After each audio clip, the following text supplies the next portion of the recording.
All right. So, welcome everybody to How to Know He's the One virtual conference by the Let Me Be a Woman Foundation. So, for those of you who don't know, the Let Me Be a Woman Foundation is a women-led, women-focused organization that focuses on helping young women to discover and develop themselves. Through intentional growth programs, we create spaces and platforms that help young women to find themselves and to invest in themselves, accept themselves, and, kind of become the highest, truest versions of themselves. That's our goal at the Let Me Be a Woman Foundation. And I, your humble speaker right here, I am the lead curator, founder and lead curator at the Let Me Be a Woman Foundation. So if you ever come by, I will be the face that you will be speaking to. I do have my moderators on here. I have Judith, I have Winifred, and I have Aram also on standby. And these are some of our directors at the Let Me Be a Woman Foundation. The How to Know He's the One conference is basically a relationship conference, right? A love, relationship, marriage conference that's supposed to help, young women and young men basically understand and appreciate the basics of relationships and love and marriage and everything that comes with it. Okay, so that's what we'll be talking about today. So for those of you who don't know what that is, that's what it's going to be today. And I have a presentation I want to share with you. Let's see, just give me 1 second, let me find it. Okay. But before we go into it, I want to see where everybody is typing from. Please, can I get some more? Okay, so Mavis also says she's from Kenya. See, I have Tracy from Accra, Messi from Kaswa. Okay. Alrighty. Let's keep you moving. All right. So let's get into it. I know that a lot of us are here, really excited to be on here. And we're hoping to learn a lot from this conference. So I want you to type in the chats, for me. What is the one thing that you want to leave this conference with? What is the one thing that you want to leave this conference with? Oh my God, I'm so about my voice. I'm like, I'm worried about my voice, but it's gonna hold, it's gonna hold, it's gonna hold. Okay, all right. So let's keep it moving. Send me whatever. Send me a message in the chats. What is a one thing that can you come again? Somebody's mic is unmuted and I can hear you. Alrighty. Okay, so I think some people are struggling with sending the messages. Oop. Okay, I'm trying to make sure that we have everything right before I get into it. Can somebody send a message and let me see if everybody gets it? I want to make sure that we all are getting each other's messages before we go on. So somebody please send me a message and then yeah. Also, can you see all of my screen? I just need to make sure that we're good before. Okay, so Gertrude says, I want to know personally what really love is and how to discover if somebody truly loves you. Okay. All right. Okay, right. Okay, sure. Let's see. I don't know why everything is coming to me. Guys, can you try to see if you can change your message settings? I don't know if it's just with my Zoom. Let me stop sharing for a second and then work on the settings. I just want to make sure that we're good. All right. Because everybody else's messages is coming to me. All right. Okay. All right. Try it again and let's see if it's working. I think I changed something and it looks like it might work. So try it again and let's see if it works. Try and see if you're sending a message to everyone. It's working. Fantastic. Amazing. Okay, great. So yeah, send a message so that everybody sees you and where you're coming from. So send a message, what's your name and where you're texting from. Yay, it's working. Okay, great. Okay, so I have Diana from Koporitia. She says, I want to leave well informed to know that I'm on track. Well, yeah. That's exactly what we're going to be doing today. Amazing, amazing, amazing. I'm excited that this is working. Winifred from Kumasi, Elon from Accra, Nettie, hi, Nettie is from USA, Georgia. No, wait. Yeah, I think so. And then Judith from Accra, Mami is in Tema, Joanne is in Takrady. Oh, hi, Joanne. Tracy's from Accra. Gosh, Tracy, really don't make me feel too. Okay, whatever. Aram says, feels good to be here. Aram from Accra. Okay, great. Great, great, great, great, great. Okay, let's get right into it. It's taken a while. All right.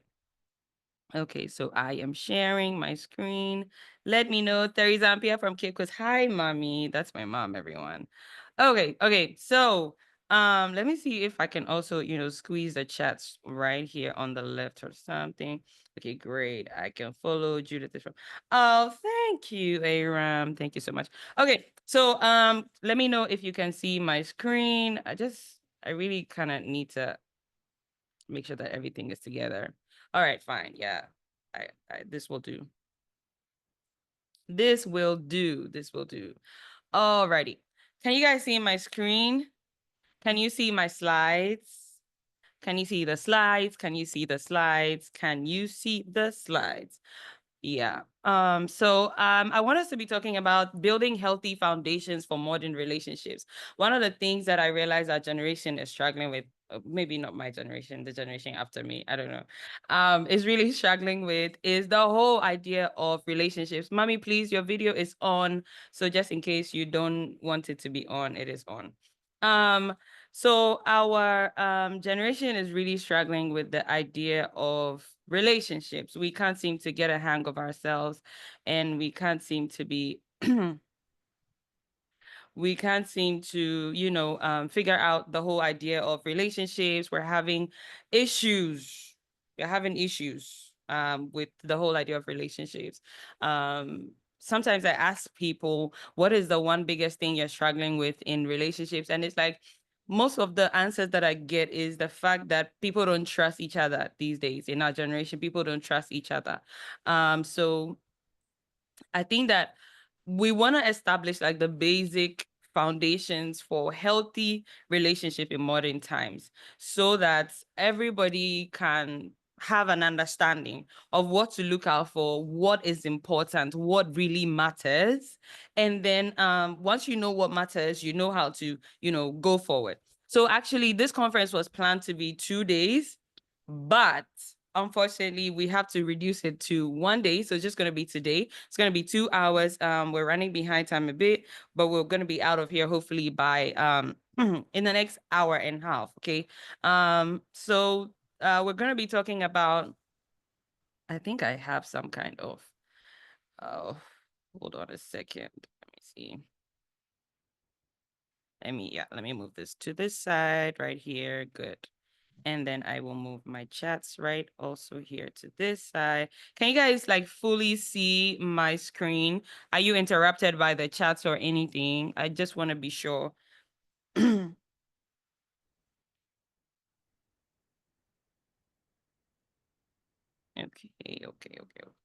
Because I kind of don't want to close my chats. All right. So,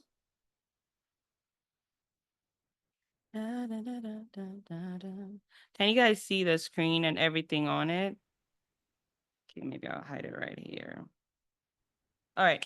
So, today, okay, great. Awesome. Perfect. So today we want to talk about before you choose him. So we're talking about conscious love, right? What we're talking about is conscious love. The broad subject of what we're talking about is conscious love. Conscious love is intentional love.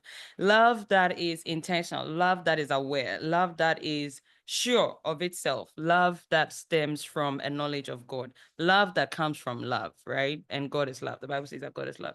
And everything that I'll be teaching here has Christian values underpinning it. I am a Christian. I believe in Jesus. I believe that the wisdom of God is superior to the wisdom of man. So I'm sorry if that is not what you subscribe to, but I have tested and seen, and I have found, I have traveled around the world, and I can tell you that the wisdom of God is way superior to the wisdom of man. And most of the principles that I want to present to you are extracts from the wisdom of God. And so if it doesn't sit well with, the popular things, please know that yeah, it's different, right? So just have that at the back of your mind. I hope that we're okay. All right, great. So I'm talking about before you choose him, choose you, understanding the basis for making the choice, red and green flags, setting standards, and not settling. So that's what we want to be talking about today. All right. So let's go. Let's dig right into it. Okay. So a lot of young people will not date themselves if it comes to it, and yet we want other people to date us and give us the world. I always tell this story of how when I was 24, I realized that I had spent 17 years of my life in relationships, and that was because I was so scared to be by myself. I was, scared of my own thoughts, wanting to escape my reality. Like I didn't want to be by myself or be with myself. And so I would do anything and everything to not be with myself. I don't know if anybody can relate. Let me know in the comments that I'm not alone. So I would, date and sort of jump from one relationship to the other, one relationship to the other. And let me clarify so that, everybody is settled. My relationships were not exactly sexual. My relationships were a lot more friendships than, sexual relationships. I didn't have any sexual relationships until I was married. And so let me just clarify that. Okay.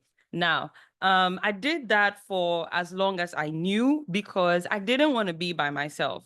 And the problem with that is you come to a point where you don't know who you are. You have no idea who you are. You are basically running on people's opinions about you. You're running on people's perceptions about you.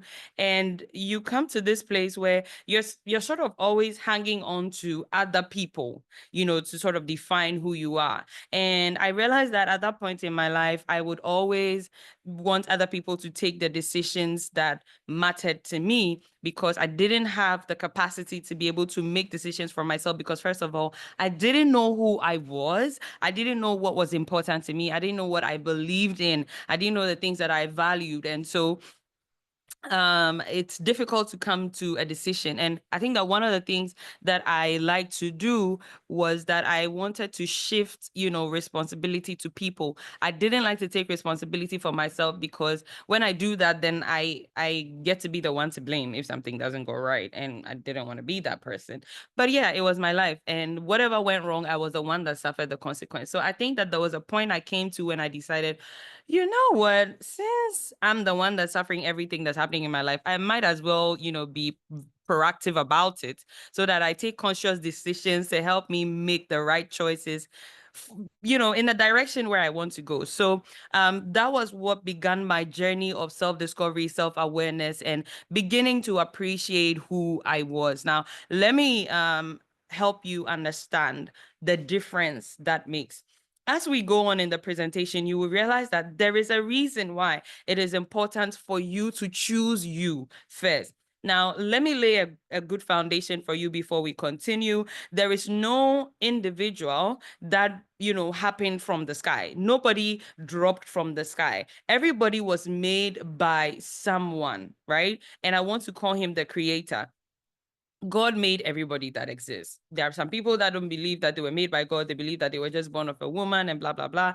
But I want you to know that you were made by design. Somebody thought of you and somebody designed you. He made you, for a purpose, right? And because he thought about you and intentionally designed you, you come with some specific features. Like if you don't know it, I'm telling you today. So you realize that people will pass a comment about you that, oh, you're always very warm. You're so nice to talk to. Or people say, oh my God, you speak so well. Or people have this opinion about you, oh, like you're the life of the party. When you come around, I really feel very lightened up. When I talk to you, I feel like I feel seen, that kind of thing. And it's like there's this thing that people keep saying about you. It's like everybody else realizes it except you.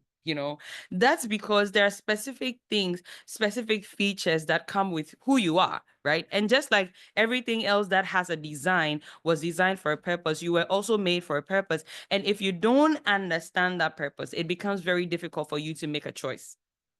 Okay. So then it behoves on you to do that first work of choosing you before you step out. So I'm talking to my single ladies here. Before you step out, and and my single gentlemen as well. Before you step out to date someone, to want to know someone, I want you to focus on dating yourself.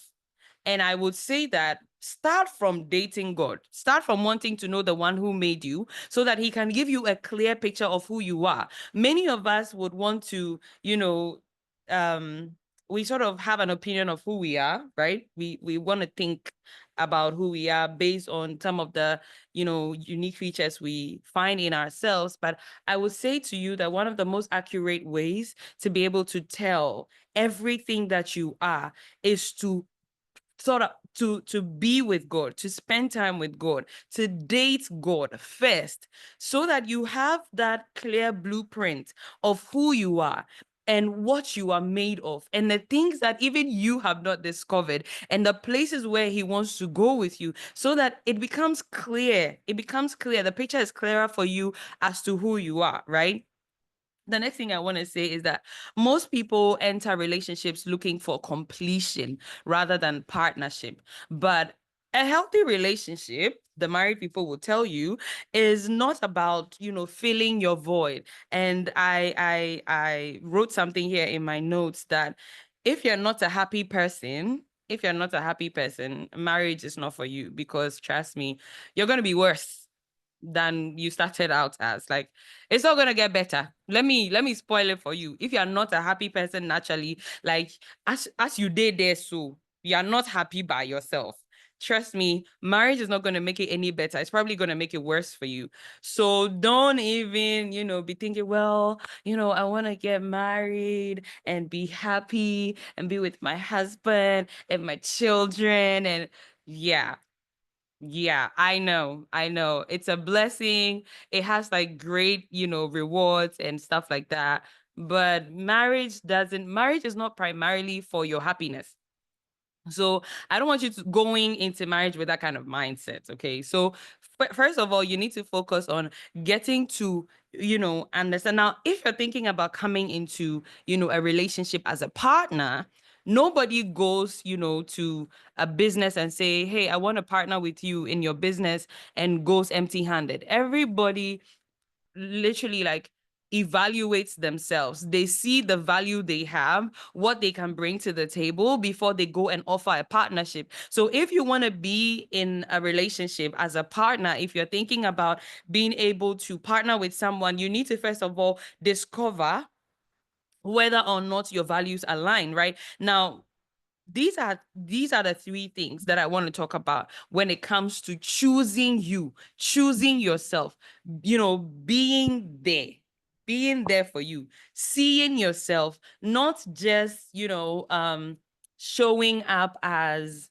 well, I want somebody to make me happy, or like you're looking for somebody to fill your void, because we established that being in a relationship, being in a healthy relationship, not just any relationship, is not about, somebody coming in to fill your void. It's about a partnership. And a partnership is two people that are bringing value together to, complement each other. All right. So let's go on to the next one. So like I said, before entering a partnership, you must cultivate self-awareness and love to ensure that you are whole and secure on your own. I don't know how many times that I should say this, but it's very, very important. The reason why it's important is because you need to be able to stand on your own 2 feet. You need to be able to know who you are. You need to be able to know what matters to you. You need to be able to know the things that are of value to you. You need to be able to, sit with yourself and say, hi, Zoe, how are you doing today? And sort of be able to process your own emotions, be able to identify when you're not being yourself, when something is going wrong. Like, you need to be able to see yourself. Some of you have a hard time looking at yourself in the mirror because you can't accept yourself. You have an idea of who you should be, and you think that you're not that person yet. And so the person you are right now is not worthy. of your attention. And so you don't want to give her some time. You don't want to spend time with her. You want to be with everybody else except the person that you are right now. But if you want to be able to come into a relationship in a healthy way, if you want to be a part of a healthy relationship, then you need to spend time with yourself, knowing yourself, so that you can come into the relationship as a whole person, as a secure person, not coming into the relationship to, look for just somebody to pour into you. Because a lot of the problems we face in relationships is because we haven't yet fully developed. And I would say that nobody really comes into marriage like fully developed, but then there is a place you need to come to, a level of self-awareness you need to achieve before you come into a partnership, before you come into a relationship. And this is as true in the business world as it is in relationships, okay? So in the business world, before two people or before two companies can work together, they need to make sure that their values are aligned. They need to make sure that they have the right estimation of the values they are bringing, the value they are bringing to the table. And they need to know the things that, like, their bottom line, the things that are the most important to them in this, partnership. So as you're coming into the partnership, you're saying, well, this is how much we want to invest. This is how much ROI we're looking to, within this period of time, blah, blah, blah, blah, blah. And that's because they know their company, they know what matters to them, and they know why they are coming into the partnership. Do you understand? If I'm making sense so far, I want you to drop a 111 in the comments. Let me know that I'm making sense. Okay. Now I want to move on to the 3 core pillars of a strong identity. Now, like I said, the foundation is knowing God, knowing the one that made you, the one that crafted you, the one that designed you. That is the foundation. On top of that, these are the pillars that you're supposed to have. Knowing your values. What are your values? Your values are the things that truly matter to you. If you don't know your values, you have no business in a relationship, because how do you even know if you are with the right person when you don't know what truly matters to you? Your values are so important in making that decision. And for most of us, we tell ourselves, we just want to fall in love. You just want to be with somebody. You just want them to, somebody that makes you feel cherished. And, I wish I had asked that question at the beginning of the session. Some of us just, we want like I wanna use like a 1980s old British love setting, like the man is all about you. You guys go on picnics, and you just want to recreate, some movie that you've watched in your relationship, and that's all that matters to you. You haven't even taken the time to think about, what are my true values as a person? When we talk about your values, we are talking about, things like your faith. We're talking about things like purpose. We're talking about things like integrity. We're talking about where you're going in life is something that really, really should matter to you as a person. If you don't know that, I don't even know how you are living from day to day, right? And so your values are the basic things. And as an individual, whether you know it or not, all the actions you're taking, the decisions you're making, how you're living your life on a daily basis are defined by your values. And let me do, this differentiation right here. So some of us are aware of our values, and some of us also have ideal values that we think are our values. So there are things we aspire to, that we, like, you think of yourself as a pleasant person, or you think of yourself as a kind person, or you think of yourself as a family-oriented person, and you think that, okay, these are things that really matter to me. But when I look at all your choices and all your decisions in the last 6 months, I don't see any of these things that you're talking about showing up. That means that the things you are saying are your values are things that, are ideal for you. Like, those are like your ideals. Like, if all things being equal, this is what I would like to have. But it doesn't mean that that is currently the value system that you're living by. And it's important to know this differentiation, because a lot of us get with people and we ask them the question, oh, can you tell me what your values are? And then, they'll state a number of things. Okay, I want somebody who can, like, I value communication, I value friendship, I value this, I value that. They'll say all of that, right? And then you start like actually getting close to the person, and you're like, this person goes like 5, 6 hours. Okay, 5, 6 hours is small. Like somebody can go 24 hours and they've not even checked on you. And you're like, wait, but I thought they said they value communication. Like, wait, this is somebody that's supposed to be valuing friendship, but they don't even want to talk to you about, things that they're going through. They don't trust you. There is no basis for relationship. It's like everything's just so, formal or just emotional, like you guys just meet to, discharge emotional energy, passions and nothing more. And it's like they say one thing and they are living out another. And then you are in a place where you feel confused. You shouldn't be confused because, like I said, there are times when we have ideals, right? We have ideals like this is something that all things being equal, this is something that I think is nice. This is something that I wish that I lived by, but it doesn't mean that that is the thing you are living by. In order to be able to tell what your true values are, look at the things that have influenced your decisions at the core in the last 6 months, the last 6 to 12 months, the major decisions that you've taken. What are the things that influence those decisions? What are the things that influence those decisions? Those are the things that we call your values. And then the second thing will be to cultivate emotional awareness. Now, this is key. This is so important because you're not just you're not just a physical being. Like you're not just walking around with your body. You have like very deep seated emotions, right? And so before we go on, I want you to drop in the comments one of the things you think is your highest values. What are your highest values? Just drop one in the comment section. Let me see what kind of values that we have with the people we have online. So, like I was saying, going back to somebody's mic is on, I'm getting some kind of feedback. So like I was saying, cultivating emotional awareness. So that is a place of beginning to understand yourself. What makes you feel safe? How do you express your emotions? How are you like a emotionally volatile person? Do you find yourself being a calm, regulated person? Do you find yourself, what are the things that make you feel seen? Typical thing that you want to talk about, especially when it comes to emotional awareness, is, the popular, what is your love language? When we talk about the subject of love language, people sometimes mistake it for like how okay, so this is how people usually understand love language. How I want you to love me.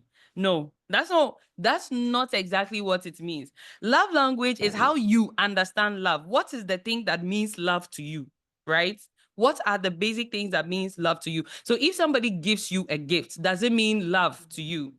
If somebody, spends time with you to listen to you and to talk with you, does it mean love to you?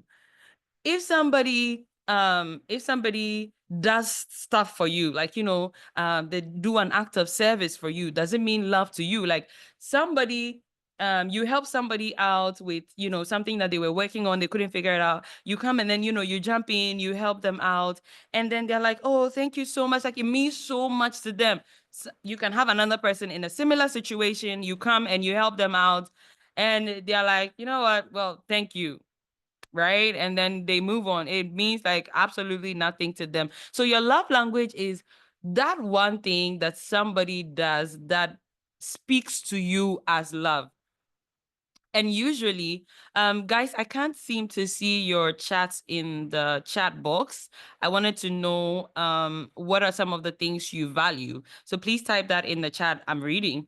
And it also helps me to know how to direct my conversation so that it benefits everybody here on the call. So what makes you feel safe, seen, and supported is part of the things that, contributes to your emotional awareness. And then the last thing will be recognizing your non-negotiables. So your non-negotiables are a feature of your values as well, right? But then I would say that they become non-negotiables because they have been established as boundaries that are supposed to protect both you and the person. Now, most of us have heard of the subject boundaries, and when we hear boundaries, all we think about is, I need to cut people off. I need to maintain my peace. No, that's not what boundaries are. Boundaries are how you intend for people to relate with you and for you to also relate with others.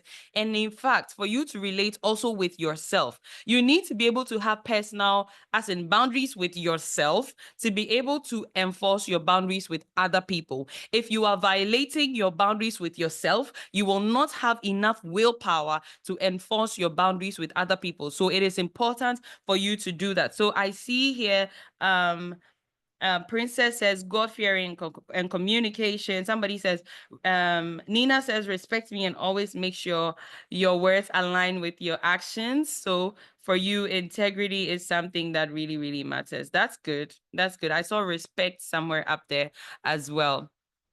Okay, so I'm gonna move on to the next slide, what I want to talk about.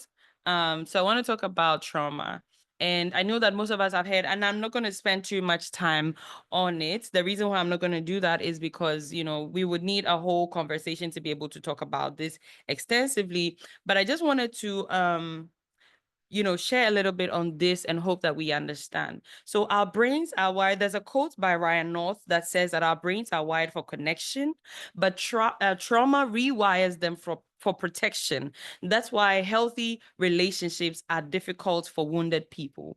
Now, I found this quote to be so integral to my own experience because when you're healthy, your brain is naturally wired for connection. Human beings are wired for connection. We are wired to want to be with other people. There is nobody that wants to be by themselves. In fact, there is a study that says that loneliness is as dangerous to your health as, I don't know, smoking 100 and something or so 14 packs of cigarettes a day. So if that is how much loneliness is detrimental to your health, that should establish, how deeply wired for connection we are as people. However, the unfortunate thing is that the moment we go through some kind of trauma and we don't heal from it, we have the wound from the trauma. It rewires our brain for protection. So it's like your brain is trying to protect you because you have a wound. It's like when you have you ever experienced this before? Like when you were a kid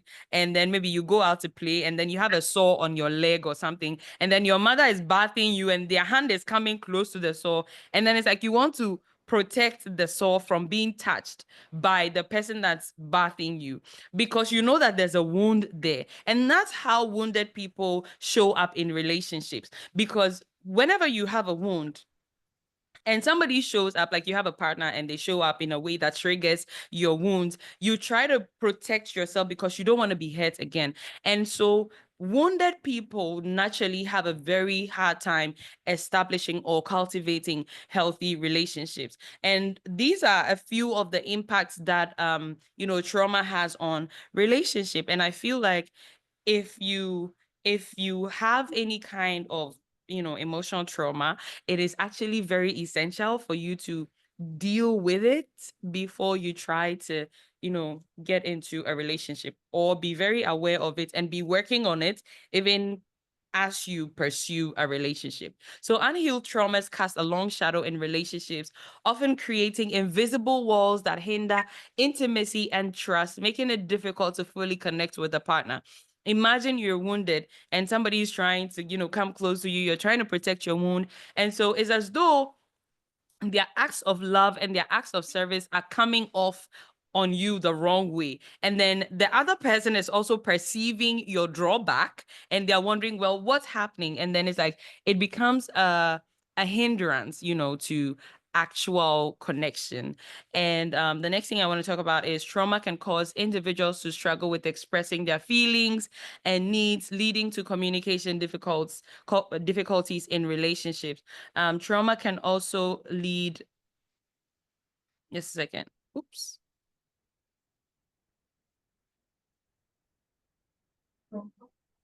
Trauma can also lead individuals to develop insecure attachment styles, making it hard to form secure, healthy bonds with others. And so once you have any kind of trauma, it kind of stands in the way of healthy relationships and connections. So I want us to do a quick exercise right now before we move on. What is the one thing you're looking for in a partner? What is the number one thing you look for in a partner before we go on? So we have spoken about the fact that it's important for you to know yourself. If you don't know yourself, it's difficult for you to connect with other people and to form healthy bonds and relationships. So it is essential. It is crucial. It is absolutely important for you to know yourself. So I want you to share in the chats for me. I need everybody to be engaged in this exercise. What is the number one thing you look for in a partner? Okay, Verd says, I'm looking for God-fearing, someone who's God-fearing and someone who's kind. What is the one thing? What is the one thing? Let's go, let's go, let's go, let's go. Type it in the chats. What is the one thing you're looking for? Daniel says honesty. Honesty. Okay, great. That's a great way to go. Honesty is great. I need someone else, someone who loves God more than me. Love that, love that, love that. That is great, actually. It's a great security for you if your partner loves God even more than yourself. They are ready to upset you just to please God. That's good. A friend and a lover of God. But you know, Sally, I need to come in and say this. You need to be careful what you ask for because you just might get it. And you need to really, really explore what that means to say that you love someone who loves God more than you, because it may not be as easy as it sounds. Okay, it may not feel as easy as it sounds. It is a great thing to look for, but it might not be as easy as it sounds. Okay, so Elam says someone someone who's controlled by the Spirit, so self-controlled by the Spirit. Great. Judith says a listener and someone who communicates. A listener and someone who communicates. So I will say, Judith, that so somebody who is a listener and someone who communicates, if you want a partner who is communicative, then you should know that you need to also create an environment for the person to feel safe communicating with you. And that is one of the biggest challenges, especially for those of us who say, oh, I want a partner who communicates. But when they communicate, you shut them down, you judge them, you criticize them, and then they coil back into their shell. And then you go back and you say, I want a partner who communicates. It doesn't work that way. Whatever you're wanting, you should be willing to make accommodation for to be able to have that. Okay. Okay, so can we get more? Okay, so Mavis says someone who prioritizes communication and is understanding. Okay, great, great, great, great. All right. So the next thing I want to talk about is understanding the basis for your choice. Why are we, let me calm down. Why are we talking about, how to know he's the one? Why are we wanting to know if he is the one? If you still hear me loud and clear, please type a 222 in the chats for me and let me know that you're following me. Now, why is it important? Why is it important for us to know um why is it important for us to know whether this person is the one? What is the basis for your choice, right? So this section, I want us to explore understanding the basis for your choice. One of the biggest things that I want to establish with us is the fact that marriage is an adventure. For those of you who I don't know. Somebody drop it in the comments for me. Why do you want to know if he's the one? Drop it in the comments. Why do you want to know if he's the one? Why do you want to know? Why do you want to know if he is the one? Why? Why? Why? Why do you want to know if he's the one? Why do you want to know if he is the one or she is the one, right? Why do you want to know? Okay, Aram says, I don't want to waste my time. Okay, that is about, that is clear enough. So yeah, says, I don't want to waste my time. Okay, great. And Verit says, to get a clear vision of the future ahead, if he is the one, okay. Sayram says to make the right choice. Diana says, I can't ever regret marrying. Okay. Alfreda says, I don't want to be a divorcee. Okay. Mavis says to avoid long-term regrets. Okay. Okay. Great. Interesting answers. Interesting answers. Okay. Love that. All right. So let's have a conversation. So I can see in the chats from the answers that you guys are given, I can see in the chats that for most of us, we want to know if somebody is the one because we're looking to get married, right? Now, the reason why I brought this slide up is because I want to establish the fact that nobody, I don't know, I know there are some people that date for fun. There are some people that date to just, have somebody to be with and while away time and stuff like that. But for serious-minded people, they date to marry. Okay, we are dating to get married. We are not dating because we wanna, like, some people some people say, let's try and see. Like, we don't want to try and see. We are dating because we want to get married. Okay, and married is a lifelong partnership. Marriage is not one of those things that you come back from. And so we want to make sure that we're making a decision that aligns with our goal or our value, which is getting married. Okay. Now, marriage is an adventure. Like, I remember during marriage counseling, the very first, imagine going for counseling and your very first class in counseling, they tell you that in marriage, the man is a fool, the woman is a slave. How many people still want to get married? It was such a hard class for us to be in because it was like everything you don't want to hear. Everything you don't want to hear was what was being talked about. Imagine going for, like, you have decided that I want to get married, right? And then you've gone for counseling. And the first thing the counselor will tell you is that in marriage, men are fools, women are slaves. If you still want to get married on this basis, you can stay. If you think you can't do it, please leave. I'm like, do you want us to get married or not? Like, have you been sent on an assignment to stop us from getting married? Because why do you tell me? You're supposed to tell me, marriage is sweet, it's going to be all roses, it's going to be a lot of fun. Your partner is going to be everything you ever dreamed of. You're going to wake up with, breakfast in bed and they will text you like with nice messages and everything. Honey, it's none of that. Okay. None of that. None of that. Marriage is an adventure. And, I usually say that it's like going on a mission or going on like some kind of adventure. You're going on some kind of adventure. The primary goal, somebody said Rosalinda stories. The primary goal in marriage actually is to pursue fulfillment, not happiness. Like I said before, if you're not a happy person, don't go into marriage to look for happiness because you will not find it and you will be disappointed and you will come and tell us that, well, this whole marriage thing is not even for me. It's not what I wanted, blah, blah, blah, blah, blah. I'm giving you the heads up that marriage is not for happiness. Like, we don't go into marriage because we want to be happy. If you want to be happy, go buy an ice cream. If you want to be happy, go on a fun vacation trip. Do that, right? If you want to be happy, do something, but don't marry because you want to be happy. We don't marry for happiness. Don't, like, I want to disabuse your mind of it. It is not the goal for marriage. Happiness is not the goal for marriage, right? Now, imagine yourself having to go into the desert to look for a treasure. This is part of how to know he's the one, right? And I want you to begin to ask the questions yourself. I'm asking you the question so that you can come up with the answers yourself. Imagine going into the desert to look for a treasure or going on a special mission.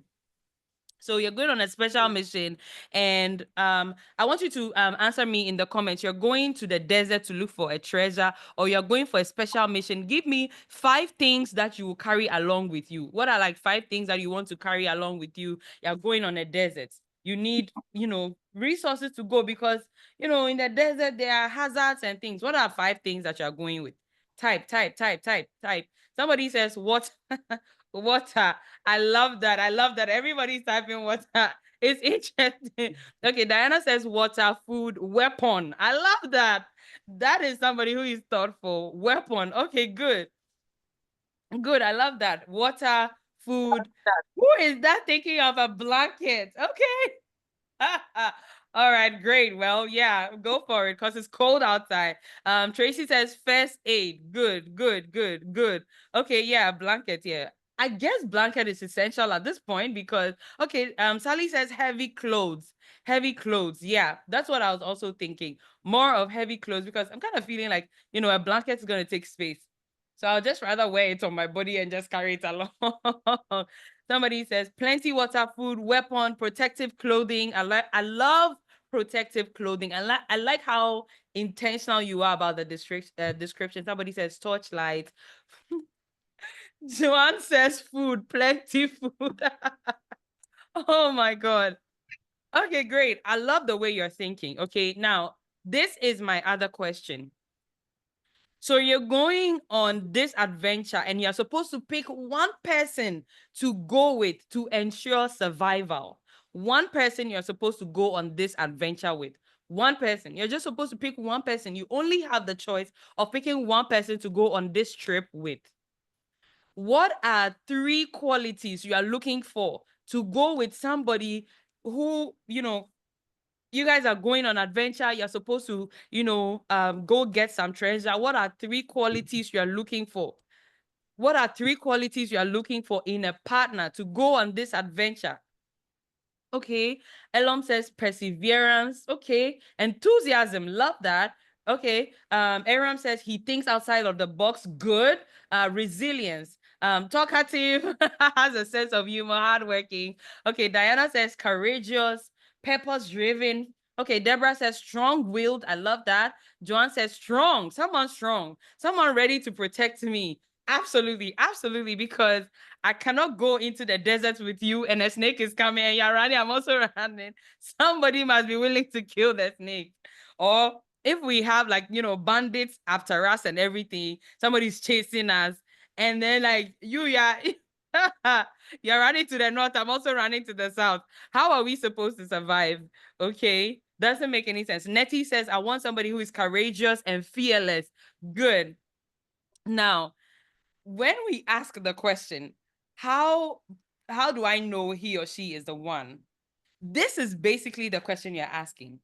We're going on a long, unpredictable journey. We're going on a long, unpredictable journey full of anything that you can imagine. It can be good, it can be bad. We can have good times, we can have bad times. It can get crazy, it can get really great. It will be amazing. It's going to be, nothing that you had dreamt of. And you have the chance to pick one person.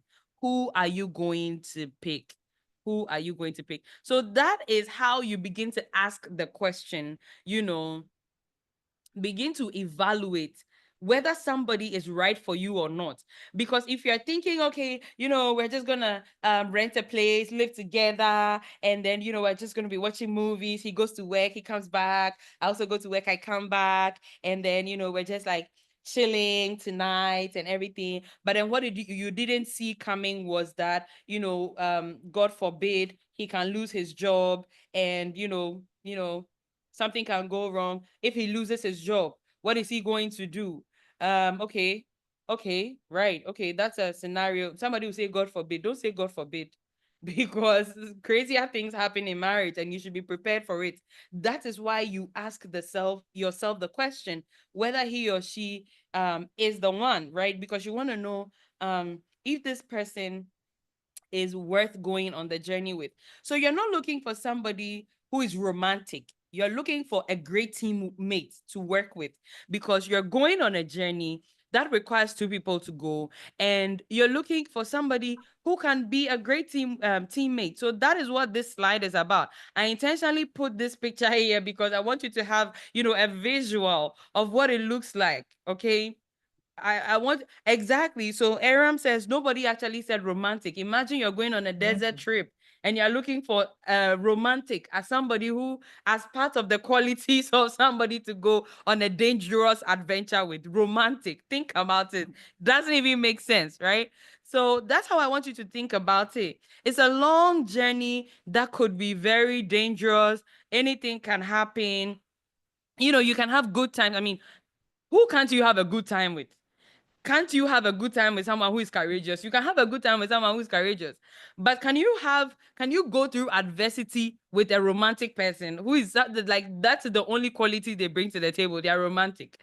I mean, it doesn't even make any kind of sense, right? So yeah, that's why I put this slide here. I wanted you.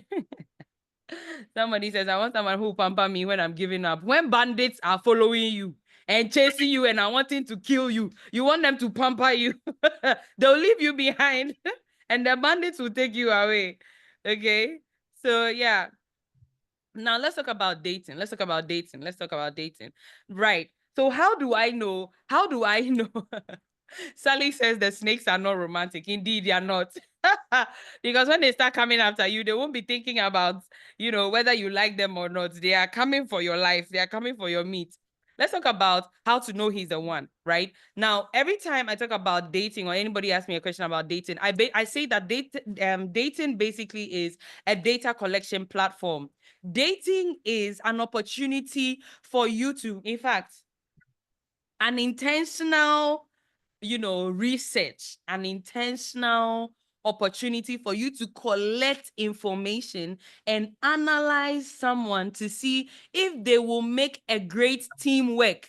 This is why we date. This is the head and tail of why we date. We don't date because we are in love with someone. We don't date because, we find them overly attractive. We don't date because they are like, an amazing person and da da da da da. We date to collect information. We date to analyze information to see if this person is a great teammate. Because imagine you're supposed to go, to this desert thing and they've given you 6 months to find a partner. Wouldn't you want to do some kind of vetting process to see? Because how do you tell whether somebody is resilient? You want to see their, past experience. What have you done before? One person, you've changed jobs in 1 year about 4-5 different times. Okay, what happened? Because when you go for job interviews, what you don't know is that when they take your CV in 1 year, one person, you've changed jobs 3 times. It means that, first of all, you don't have stability. And whatever it is, you are like somebody who is not, we can't like depend on you, because if anything happens, you move on. You move on to the next thing so quickly that we might not be able to even have the chance to find out why you're moving on, right? And recruiters will look at your CV and say, okay, you stayed in the last job for 3 years. Okay, that's a good enough time for somebody. They feel like, okay, that's somebody who is committed, that's somebody who is resilient. So you're doing an interview. Dating is like an interview process, but the thing about dating is that you're interviewing and being interviewed, because you're not the only one who's trying to see if, the two of you are working, right? Apart from you, the other person who is also in the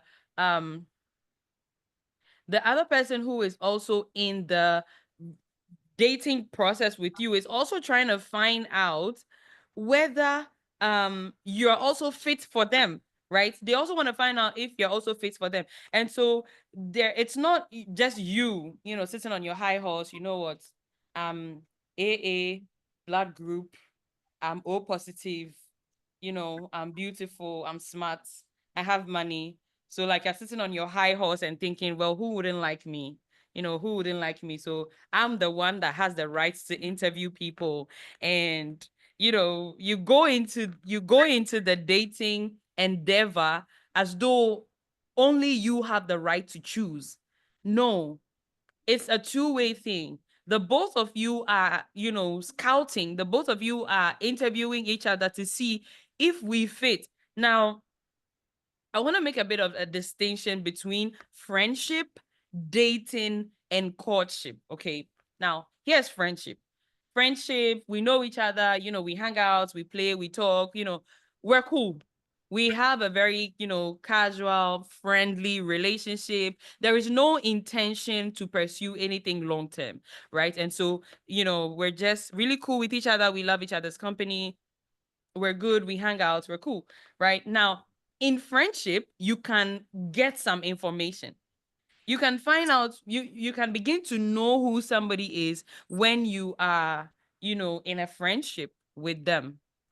You can have an idea of what a person is like when you are in a friendship with them. But when you're dating, you are intentional about it. You are deciding that, okay, you know what?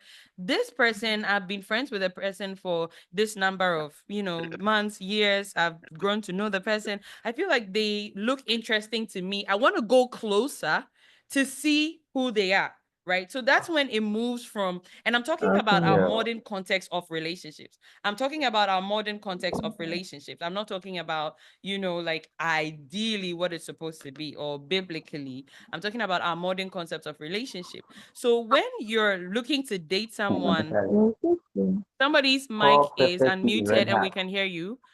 Stephanie, I think. Now, how to let us make sure that pepper to the I clear, but think when I was somebody's mic is on. they're all present, the who is sure, I guess she has to. Okay.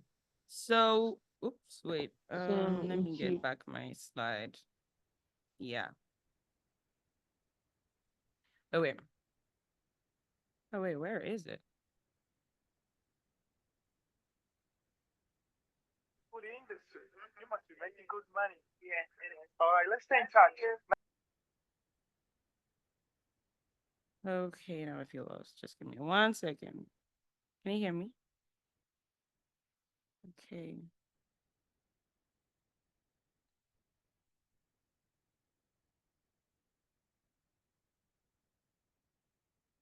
Okay, great. Let's go back to it. All right.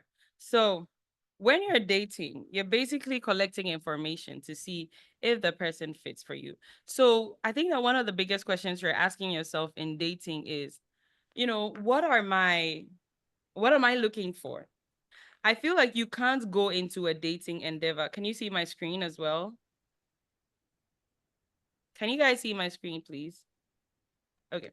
All right. You can't go into a dating endeavor without knowing what you're looking for. Imagine a company saying that, they're organizing interviews, to hire what they don't know. Think about it. Like, which company, we're hiring and there are no qualifications. How do you know who will apply? Who will apply? Because I don't know if I qualify to even apply, put in my application. Like, you're not putting any, you know, okay, we need somebody who is trained. Okay, first of all, you need to give us the position. So what are we hiring? We are hiring an HR manager. So that means, at least master's degree, or maybe the position that you guys are looking for, you're looking for like a PhD, we don't know. So you need to put it there. Master's degree in this, that, and maybe 5 years working experience, da. You need to put the requirements there. That's exactly There how was you date. That's exactly how you date. You need to have the requirements. Like, you need to have an idea of what you're looking for before you set out to date. Because how do you choose who to date if you don't have requirements? How do you know if somebody seems like a good candidate for dating? Please, please, please. If you have your microphone on, please turn it off. Thank you. Okay. So yeah, that's the, oops. Wait, you guys still can see my screen, can you? Okay, great. Um,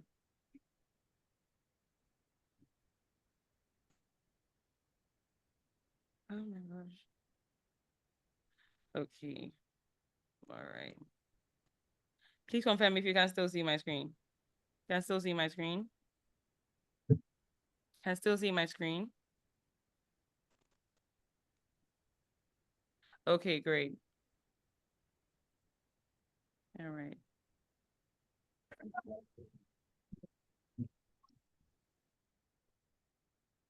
All right. Okay, great. Thank you.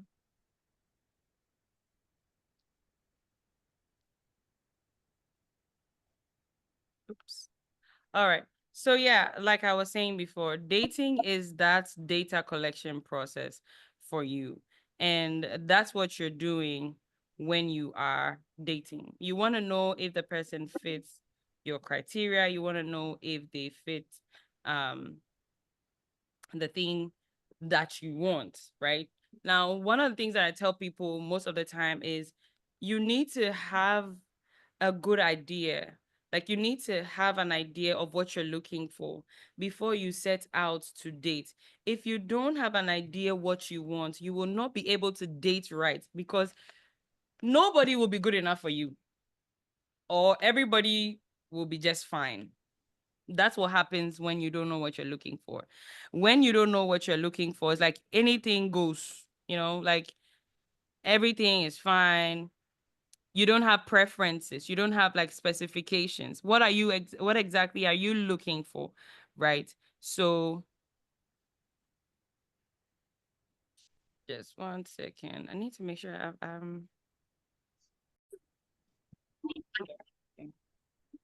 All right. Um, all right, okay. Yes, back. Yeah.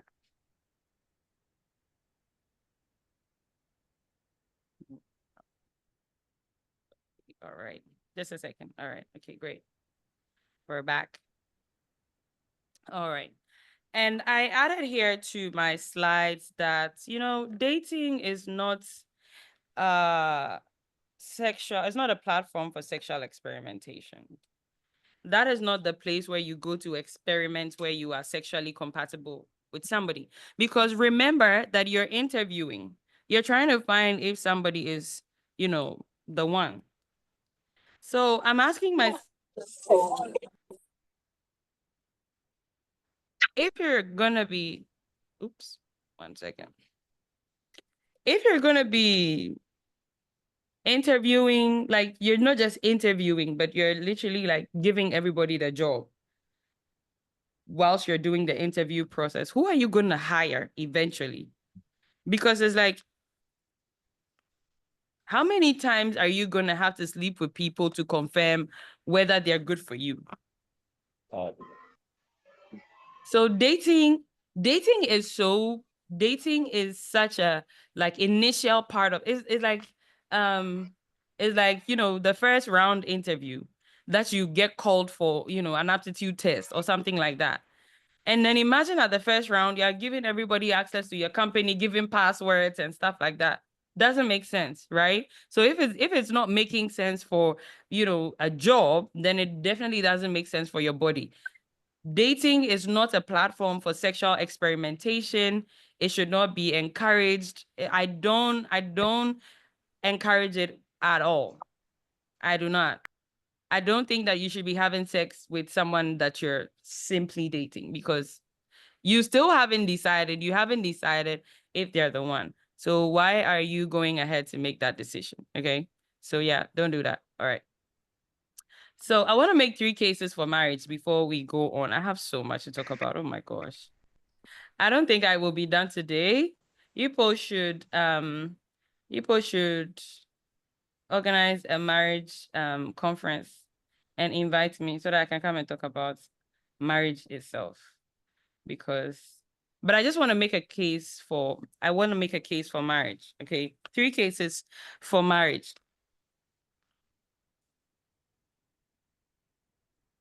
So for most people today, let me do this in like, let's say 10 minutes. Okay. So for most people today, we enter into things like we do our own thing, and then we want to say, well, marriage is this, marriage is that, and we have all kinds of opinions about marriage. We have all kinds of impressions about marriage, right? Now, these are the 3 cases for marriage I want to make. This is the basic thing you need to understand about marriage before you date to marry. Do you understand? So I know that the end goal of our endeavor of wanting to know whether he's the one or not is because we want to get married, right? So this is what I need you to understand about marriage before you can go on. Number one, there is the marriage covenant and everything else. Okay. These days, I even heard of a situation, like people engage many things, people do many things and they call it marriage. There is the marriage covenant, except the marriage covenant is the thing that God instituted. The Bible says in the book of Genesis chapter 1 that God brought the woman to the man, and the man, no, I think it was Genesis chapter 2. God brought the woman to the man, and the man said, "This is bone of my bone, flesh of my flesh. She shall be called woman because she was taken out of the man." And the Bible says that for this reason shall a man leave his father and his mother and cleave unto the wife, and they twain shall be called one flesh, blah, blah, blah, blah, blah. That is the marital covenant, the one that was established by God, the one that has the rules and regulations that God instituted. If you are not doing that one, everything else you are doing, anything else you are doing, is your own thing. Don't come and call it marriage and spoil it for us. We are married in the marital covenant, we are enjoying it. We like our thing. Okay. Don't cook your own thing. And like something that God has, and you see, somebody will probably use the scripture, what God has joined together, let no man put. How sure are you that that thing that you're saying God joined together it was God that joined it together? So if you know that you are not doing the marital covenant, don't let it look like you're doing the marital covenant and I'm doing it this way and it's not working and da da da da. It has to be that or whatever. I know of legal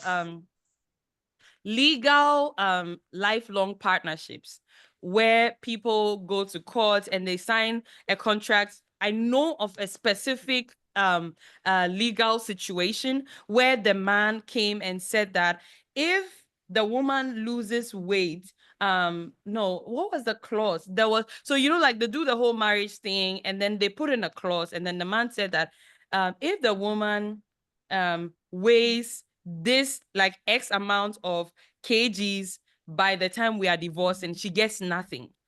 And if, and then the woman also says, if the man is this type of way, da da da da da, I will divorce him. Like if the man, goes broke or something like that. Yeah, more like a prenup, right? All those things are like, how do I put this? All those things are legal arrangements. That is not the marital covenant. The marital covenant is a lifelong partnership that is governed by God, the one that instituted it. And it is three people in that covenant. It is God, the man, and his wife. It is not just you and somebody that you love, right? Like, it's just the two of us. We can decide what we want, what we like, and it's not working for me anymore. It's like, yeah, people, they go like, well, it's not working for me anymore, so I'm going to, just walk out. The marital covenant is a relationship that is under government. And so if you're not doing that, everything else you're doing, it is your own thing that you're doing. And you are responsible for whatever happens. Okay? The second thing I want to say, the second case I want to make for marriage is feel free to fall in love with anyone, but you cannot marry just anyone. No, you cannot. Feel free to fall in love. I mean, it's okay to fall in love with anyone. You can fall in love with just about anyone that you like. Anybody is worthy of your love. I mean, hey, it's your love. Feel free to give it to anybody that you want. But marriage is like a job that has specific job descriptions and requirements and skill requirements. It takes two people with specific skills to make it work.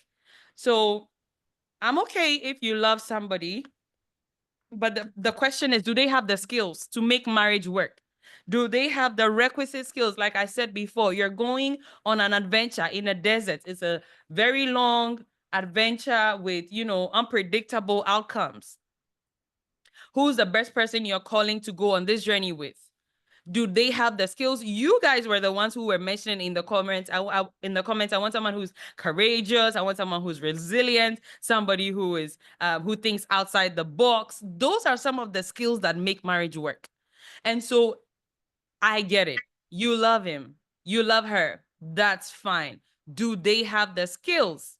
One of the major skills that you should be looking out for in picking out a partner is somebody who is ready to learn, willing to learn, hoping to learn, wanting to learn. If you don't have that as if you don't have that as a quality in yourself or in other people, you should watch it. Somebody is writing on my screen. Please watch it. Thank you very much. So yeah, marriage is like a job with specific job descriptions, and it takes two people with the skills to actually make it work. And so yeah, feel free to fall in love with whoever you want, but marriage requires skills. And if you don't have the skills, you must be willing to develop them. If you're not in any of these two places, then I would say, sit this one out, you know, for now. Feel free to fall in love, but yeah. The third case I want to make for marriage, let me know what you think about that though in the chats. The third case I want to make for marriage is that it takes two people to marry. It takes two people to marry. And the reason why it's important for you to consider your partner's skills is because regardless of how good you are as a person, you need the other person to be willing to marry. And they need to be an asset and not a liability. Like I said, you're going on a very long, unpredictable adventure with somebody. No matter how good you are, you need them to be able to, hold their own to a certain degree. You need them to be able to know how to run. When there are bandits coming after you, you need them to be able to think on their feet. So I know you're good. I know you're fantastic. I know you're a good woman. I know that you're a great man, but you can't marry on your own. Like, it doesn't take just one person to marry. It takes two people to marry. And so, don't think, oh, I'm patient, so I'll be patient for the both of us. Or I'm resilient, so I'll be resilient for the both of us. It doesn't exactly work like that in marriage. Some things are shareable, but you need the other person to be able to also, first of all, be willing to marry. They need to be, one of the skills somebody mentioned about going on the trip was enthusiasm. They need to be enthusiastic about spending the rest of their lives with you. If somebody doesn't want to spend the rest of their lives with you, there's nothing you can do to make them marry. Okay. If somebody is not excited to be with you, you cannot marry, because the idea of marriage is spending your life with someone, over the rest of your life, the rest of the course of your life. So if the person that you're, thinking marriage with um is not thinking that way, is not thinking lifelong partnership, then they're not the best person to make that marital commitment or to make that marital decision for. I don't know if that makes sense. If it makes sense, please type in the comments. It makes sense. It makes sense. It makes sense. Okay. So the next segment, I want to talk about, things that you should be looking out for. And I just wanted to use a few terms, like, societal terms that we use. Most of us, usually use these terms. I've seen it on, we say, oh, this is a red flag for me. This is a red flag for me, blah, blah, blah.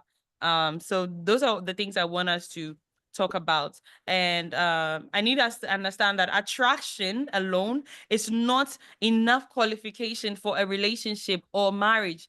Attraction alone is not enough. Attraction alone is not enough. So like I said, feel free to fall in love with anybody, but it takes skills to be married. Okay. All right.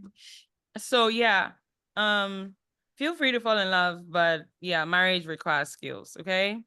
So let's do that. So the next thing I want us to talk about is red flags, red and green flags.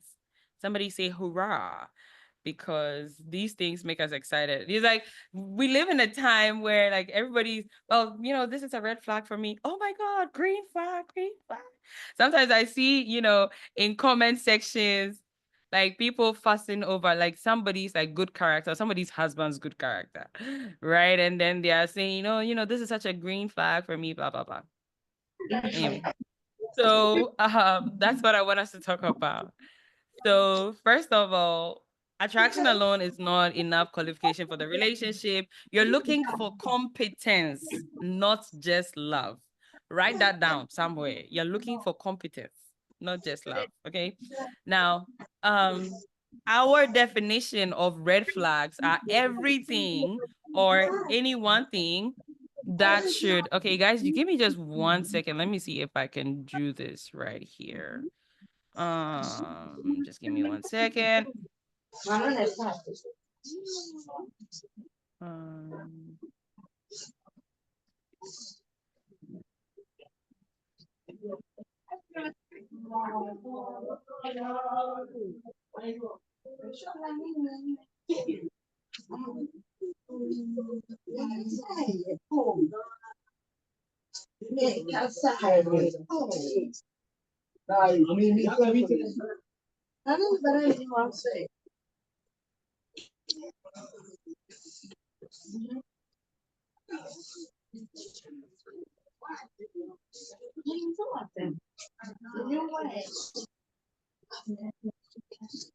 Hi guys, can everybody see me? Can everybody hear me?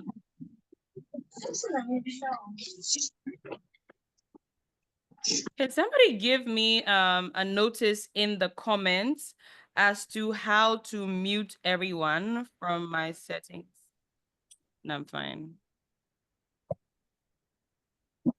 Okay, if you can hear me, that's great. If you can hear me, that's great, great, great, great, great. Right.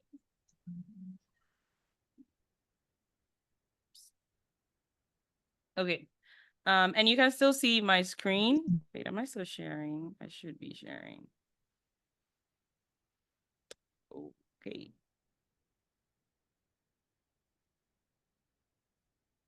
All right, great. This is what I want to show. Oh, yeah, there it is. Okay, great. All right, all right, all right. All right. Okay, it's not, but wait, let's hope nobody, yeah. All right. So, when we talk about red flags, we're talking about everything that should disqualify. Oh, come on. What's happening?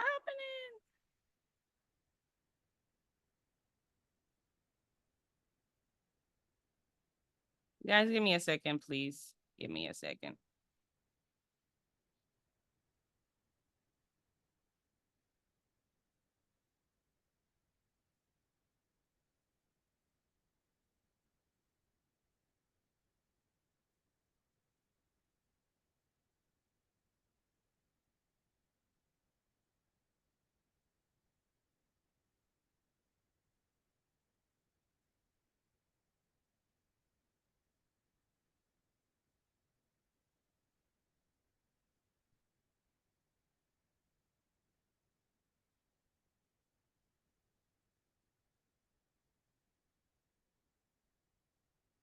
Okay, great.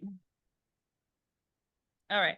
So we're talking about red flags, green flags. Okay. Red flags are everything that should disqualify you or someone you're considering from being an ideal candidate for lifelong partnership. So I told you initially that dating is not just about you, interviewing somebody, trying to find whether they're suitable, they match, you guys are a match and everything. It's not just about you. It's a two-way affair. So you're collecting data on the person's also collecting data on you. So red flags are everything that should disqualify you or someone else from being an ideal candidate for lifelong partnership. And so if you see something in someone that you think, doesn't align with your values, you think it doesn't, fit with what you're going for, that's what you would term like a red flag, right? Now, green flags on the other side are positive traits that make you or someone else you're considering an ideal candidate for lifelong partnership. The reason why I want you to see it like that is because there is the opportunity for growth, right? Now, if you are you're requiring something from somebody, but you don't have that in yourself, then that's an opportunity for you to, that's a growth opportunity for you. You identify that, okay, wait, I'm not this kind of person that I'm requesting. I'm not this kind of person that I'm wanting. So maybe I should take some time to develop this skill or that skill. You know, before I go crazy about saying I want this and I want that, right? So those are my definitions of green flags and red flags. Now, for most of us, we see these things. We would see, somebody that's a very they give you these signals, and then you decide to go on. You decide to advance in a relationship with them.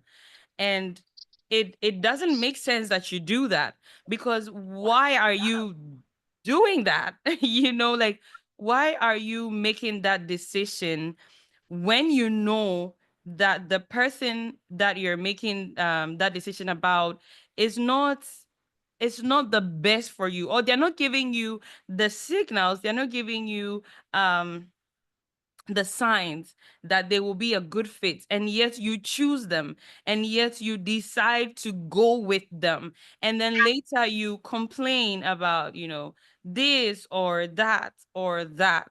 I feel like if those signals, when they come out to you, they're supposed to help you make informed decision, because like we said, dating is a data collection platform, and so you're looking to see what this person brings or what this person has before you go ahead, to make your decision.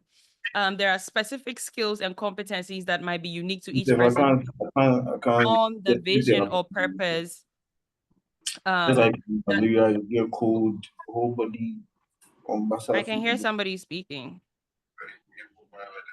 Okay, all right, great, perfect. Okay, all right, got it. All right. So there are specific skills that might be unique to you. So, we're saying that red flags are, things that disqualify people. Green flags are things that qualify them, right? That's what we're saying broadly. But then you need to understand that because, marriage is like going on an adventure or on a special mission. If you're going for a special mission underwater, there are specific things that you need. But if you're going on a special mission to the desert, there are things that are going to be required that you don't need underwater, right? And so that is what brings us back to the idea of knowing yourself, knowing who you are, knowing where you're going, so that you can know if the person is going where you're going or not. Because imagine your special mission is to go underwater, and this person's special mission is to go on the desert. You guys have two different sets of tools that you're going on your special mission with, which will make you incompatible, because you're coming with tools that the other person does not need, or tools that are not relevant to the other person, because their special mission is not to the same place that you have been sent, right? And that's why it's important for you to have God as a foundation, because he is the creator, he's the designer, he's the instructor, he's the one that commissioned the mission. So he's the one that knows the details, the blueprints of where he sent you to go. And if you don't think marriage is a mission, it will be very difficult for you, because the marriage will not be about your happiness. It will not be about your pleasure. It will not be about you just having fun all the time. You can enjoy a mission, but it doesn't mean that the mission was commissioned for enjoyment. Do you understand? You can enjoy a mission. It does not mean that the mission was commissioned for enjoyment. And you need to have that at the back of your mind.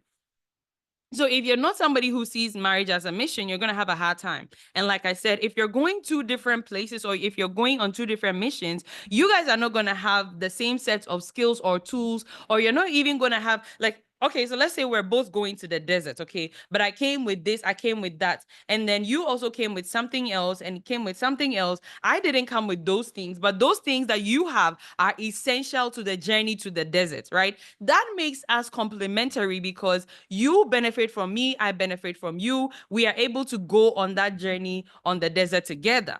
But think about it this way. I come with tools that are relevant for a journey to the desert, and then you come with tools that are relevant to a journey or a mission underwater. I'm going to the desert. I don't need tools that are necessary for underwater mission. So you would realize that, you know, some of us end up in such situations. You're phenomenal in this way, you're phenomenal in that way. People actually compliment you and praise you so much for this particular thing that you have. But it's like the person you're married to does not see anything so spectacular about that particular thing that everyone else comments you for. Is because on the mission that you guys are on, that is the joint vision of the union, that particular thing in quotes doesn't come in as a tool that is essential for the furtherance of the mission. And I keep referring to the word mission because it is the key for you to know if the person is the one. If you're supposed to be going on a mission underwater, but the person that you're in love with is afraid of water, and they're unwilling to learn, and they feel like they're gonna die, they're gonna lose their breath once they're underwater, yes, feel free to fall in love with them, but they're not the one for you because they're gonna get the mission compromised. Okay, have you ever, like, seen people that say, you know, there are some people that are afraid, basically, like, just afraid of water. Like, they can't do it. Like, they're breathing all right under the water, but they feel like they're out of air. Such a person, you can't take that person to an underwater mission. So that's what I mean by making sure that, the mission is aligned, the journey is aligned. Where are you going in life? Where am I going? Do they align? Are we going the same place? Does it make sense that we go on this journey together? Right? So somebody may be perfect, like they may be a great guy, but they may not be a great guy for you because they're not going where you're going. I don't know if it makes sense, but yeah, it's the truth. And I need to share it because I don't want you to jump into the idea of marriage thinking, well, you know what, I love him and it's perfect and we're so good for each other. And, yeah, because it won't, when it gets to it, it won't add up for you. Like, no, it won't add up for you because you're going to be like, I love this person, but the marriage is not working. So, like I said, marriage is like a job. You need specific skills to make it work. So feel free to fall in love, but make sure that you're building the competencies and the skills that it takes to make a marriage actually work. So I just wanted to, point out a few of the major red flags that you need to consider. So the first one is no vision for life or relationship. Now, that is a no-no because, like I just said, we're going on a mission. Imagine you have a mission mindset. You have a vision. You have something, that you're wanting to achieve. And this person is giving you absolutely nothing. They live and die for their pleasure. Anything that makes me happy. Honey, you're going to be so miserable because when you look at it, civilians and military people, they don't look the same. Military people are on assignment, and actually, to a large extent, their emotions don't matter to them most of the time when they're on the ground. They need to execute the mission. Their fears don't matter to them. They do things, regardless. They do things in favor of the mission. How do you go on a mission with somebody who has no vision, who has no direction? How would you even know if the two of you can go on this journey together? How do you know if the two of you will make it on this trip together? You will never know because they have no vision, they have no mission, they have no direction, and they have nowhere they're going. So you're going to have a hard time.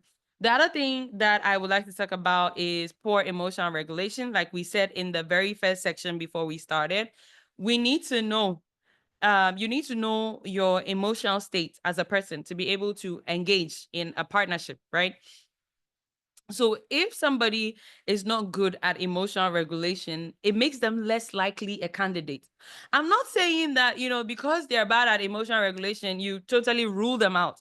Because think about it, when you go for interviews, you rate the candidates, right? Because you say, okay, well, this person has this person has this person has that.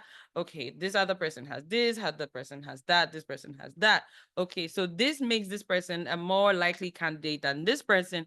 Okay, maybe well, this person has like four of the things that we need, but they don't have like, the last one. This one has all the five. Okay, well, we're looking for 2 people or 3 people to fill the role, so we will call these people, we'll have an interview with them, sit with them, see how they fit. If not, then these are maybe the backup people that we might consider, if it goes through.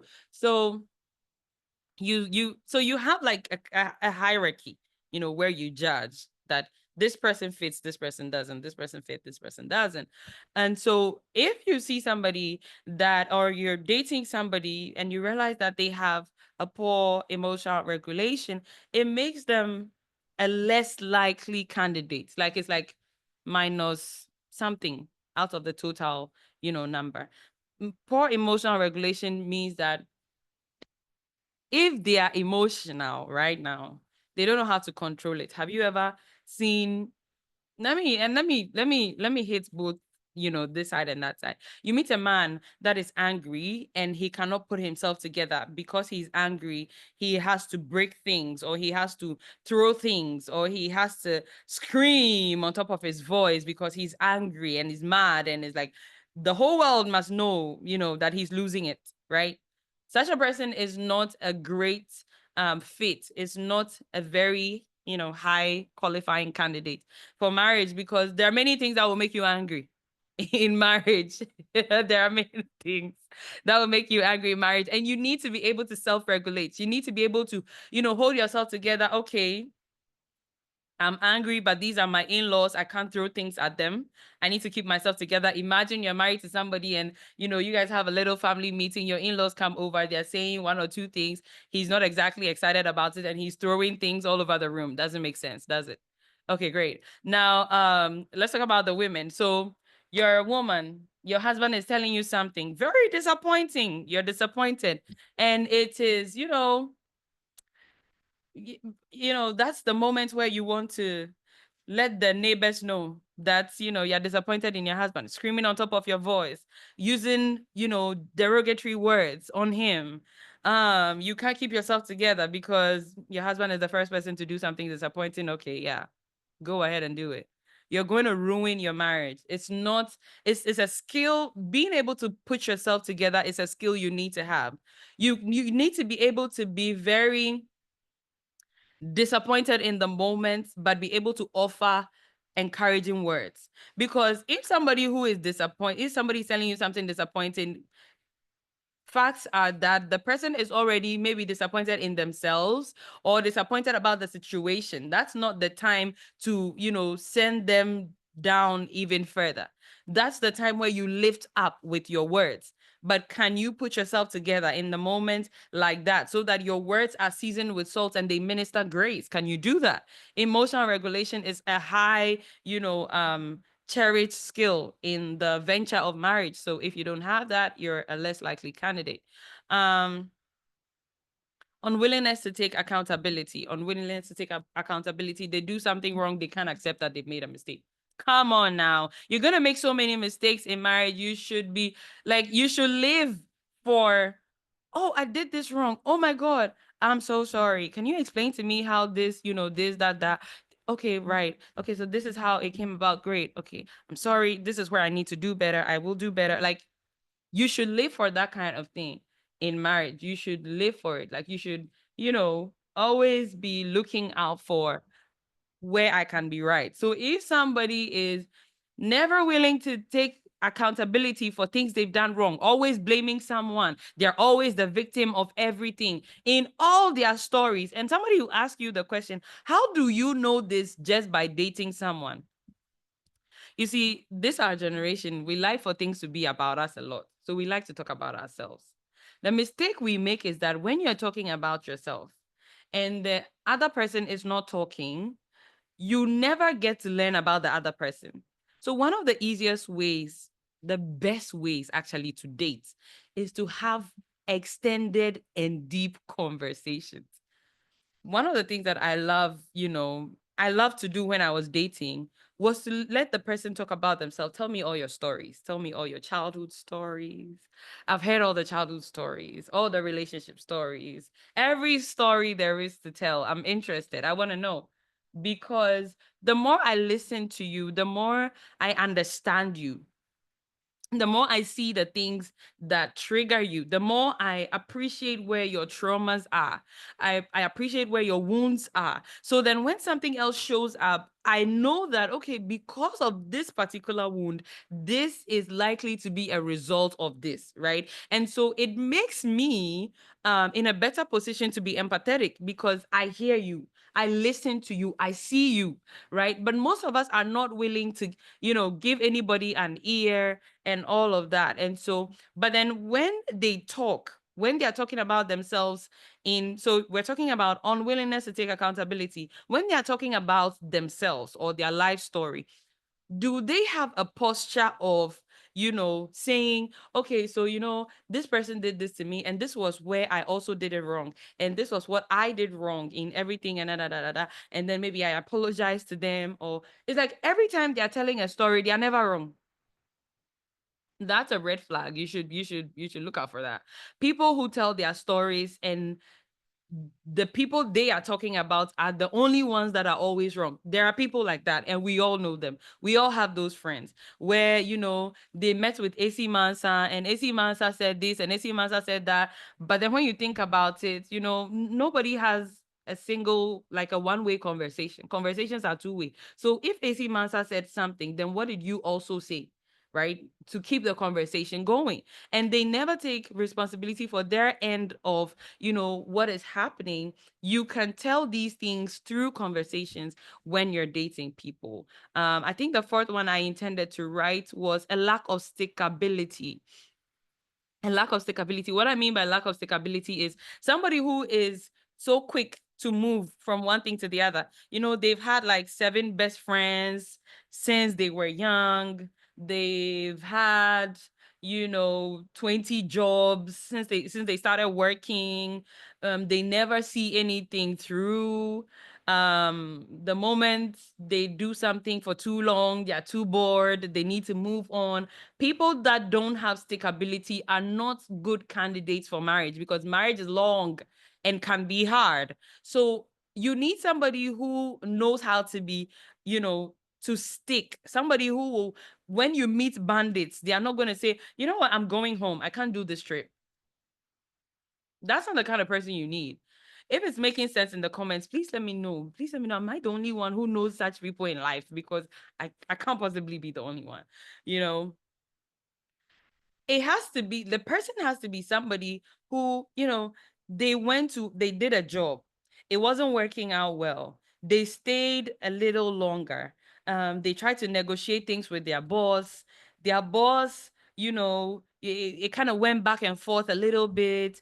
They stayed for an extra 2 months, try to work it out with their team to see if their team would, that kind of thing. They tried to work it out. It wasn't working out. It took some time before they finally made a decision to jump out. That's somebody who has stickability. They think things through. They don't just jump out because it's uncomfortable. You meet certain people, things don't go their way one moment, they are leaving. They don't want to stay. They don't want to have anything to do with anything. It's like, no, marriage is long and hard. Yeah, marriage can be long and hard. So you need people that can stay. That's the fourth one. The fifth one is inconsistent actions and words. I'm coming to pick you up at 7. They come at 8:30. Let's go out today. They schedule for today and everything. And then like they don't even call you to tell you they're canceling. Like you have to call them and say, hey, are you coming? And they're like, oh, you know what? Something happened. I can't make it. No. They say they like to read. but they don't own any books. Oh, they don't have Kindle. Okay. They say that, growth is they say that growth is one of my highest values. So like you're having a conversation over like dinner or something. So, oh, so tell me, what are some of the things that mean a lot to you? And they're like, okay, you know what, one of my highest values is growth. And they're like, okay, great. So what are some of the things you do? Or maybe you interact with them for a while and they're not doing anything. They're not reading, they're not studying. They hate the idea of education. That is self-education, being self-taught or otherwise. Um, Whenever they make a mistake and you try to correct them, they don't accept. Okay, but I thought you said growth was one of your highest values. Okay, or they say, family is one of my highest values. I love my family so much. When was the last time you saw your family? Oh, that would be I don't remember. It's been a while, but I thought family was so important to you. Yeah. Those inconsistencies, they pointed out. Sometimes it's really like it's right there in front of your face. But we decide that, well, we love them and they're cute and they will make such a fine dad for my kids because, why not? But yeah, doesn't make sense. Okay. All right. So moving on. So, um, on the other side, so these are some green flags you could be looking out for. The first thing that you should be looking out for is, do they have vision and direction? Where are they going in life? And then ask them, where are you going? Well, if where they are going is aligned with where you're going, then you're good. You can consider making the journey. But if where they're going does not align with what you're, yeah, I know, right? Like oh, my ovaries. Like when you look at his eyes, you're like, oh my God, my ovaries, my babies. Cut it out, girl. Cut it out. Okay, so yeah, that's the first one. So they need to have vision and direction. They need to be on the way to whatever they say they have vision for. So don't, you see, like women especially fall prey to this because you meet men that have so much potential and they are sitting on the damn potential, doing absolutely nothing except dreaming and talking about everything they dream about. If he has plans and if he has goals, he should be executing at the least possible part of that vision, that grand plan, whatever it is. So if he wants to be, a global public speaker, he should have started, I don't know, talking to one or two people. You should see the signs should be there. But don't say, well, he has this plan of being like a businessman, but he just doesn't like the idea of working for somebody. Okay, so he's a businessman. What does he do? Um, he's still like trying to figure it out. No, he should be on the way. He should be on the way. He should be on the way. If he says he has vision and direction, he should be on the way to the vision and he should be in the direction. Things that he's doing now should sort of have a bearing, some kind of a bearing, whether it is skills development, whether it is actual execution, it should have a bearing on where he says he's going or where she says she's going, right? So you see a woman that probably says that oh, I want to have a communal marriage. Those are things I want to talk about in a marriage seminar, but just I want to have a communal marriage, but she doesn't invite anybody to her house. People come over to visit and she's irritated. She doesn't like the idea of you know ugh. You say, oh, what, my friends are coming over. Hey, your friends are always coming over. Why? you know but I thought you wanted a communal marriage. A communal marriage means that your marriage will not be about you and your husband alone. Your husband will not always come home to you after work. So like whatever they say, like they should be in the process of it. It shouldn't be too far, like to, put the person and their vision side by side. It shouldn't be like too far. Right. Yeah. Clear and honest communication. One of the things that I liked when I was younger, when I was much younger, one of the things I liked was to, the person who loves me must know what I want. They must know what I need. And you should be able to anticipate that this would be great, like if you love me, why don't you know this? Girl, even your parents that raised you don't know it. Why are you thinking that somebody who grew up from the other side of the world should know what you need? You know, one of the things that we have, especially in all these romantic movies, is how, like the girl is about to fall down and the guy comes out of nowhere to come and catch her. And it's like, you know, um he just knows what she needs, and he's so proactive. And I mean, being proactive is good, because if you love me and you're thinking about me, some of the things should occur to you. Being thoughtful is great, but there's some of the things you have to communicate. You have to tell them what you want. One of my biggest questions that I used to ask a lot during dating, and I sometimes still ask, even though I'm married, is when you say, I love you, what do you mean? And then I will tell you, if you say if you say you love me, or if you say I love you, this is what I'm imagining. This is what I'm thinking it should look like, right? Communicate, be clear. If somebody doesn't know that, your love language, like there should be a point where they ask you, how do you want me to love you? That is being thoughtful. That is as thoughtful as it gets. If they ask you, how do you want me to love you? You should be able to say, well, I want you to love me like this. Spend time with me, talk with me, tell me the things on your mind. Don't say, well, if you love me, you should know, and I don't want to be the one telling you the things to do. Are you serious? Do you really want to be loved? Do you want your marriage to work? You better speak up. If you need help, say it. If you need help in this way or that way, okay, babe, this your friendship makes me uncomfortable. Say it.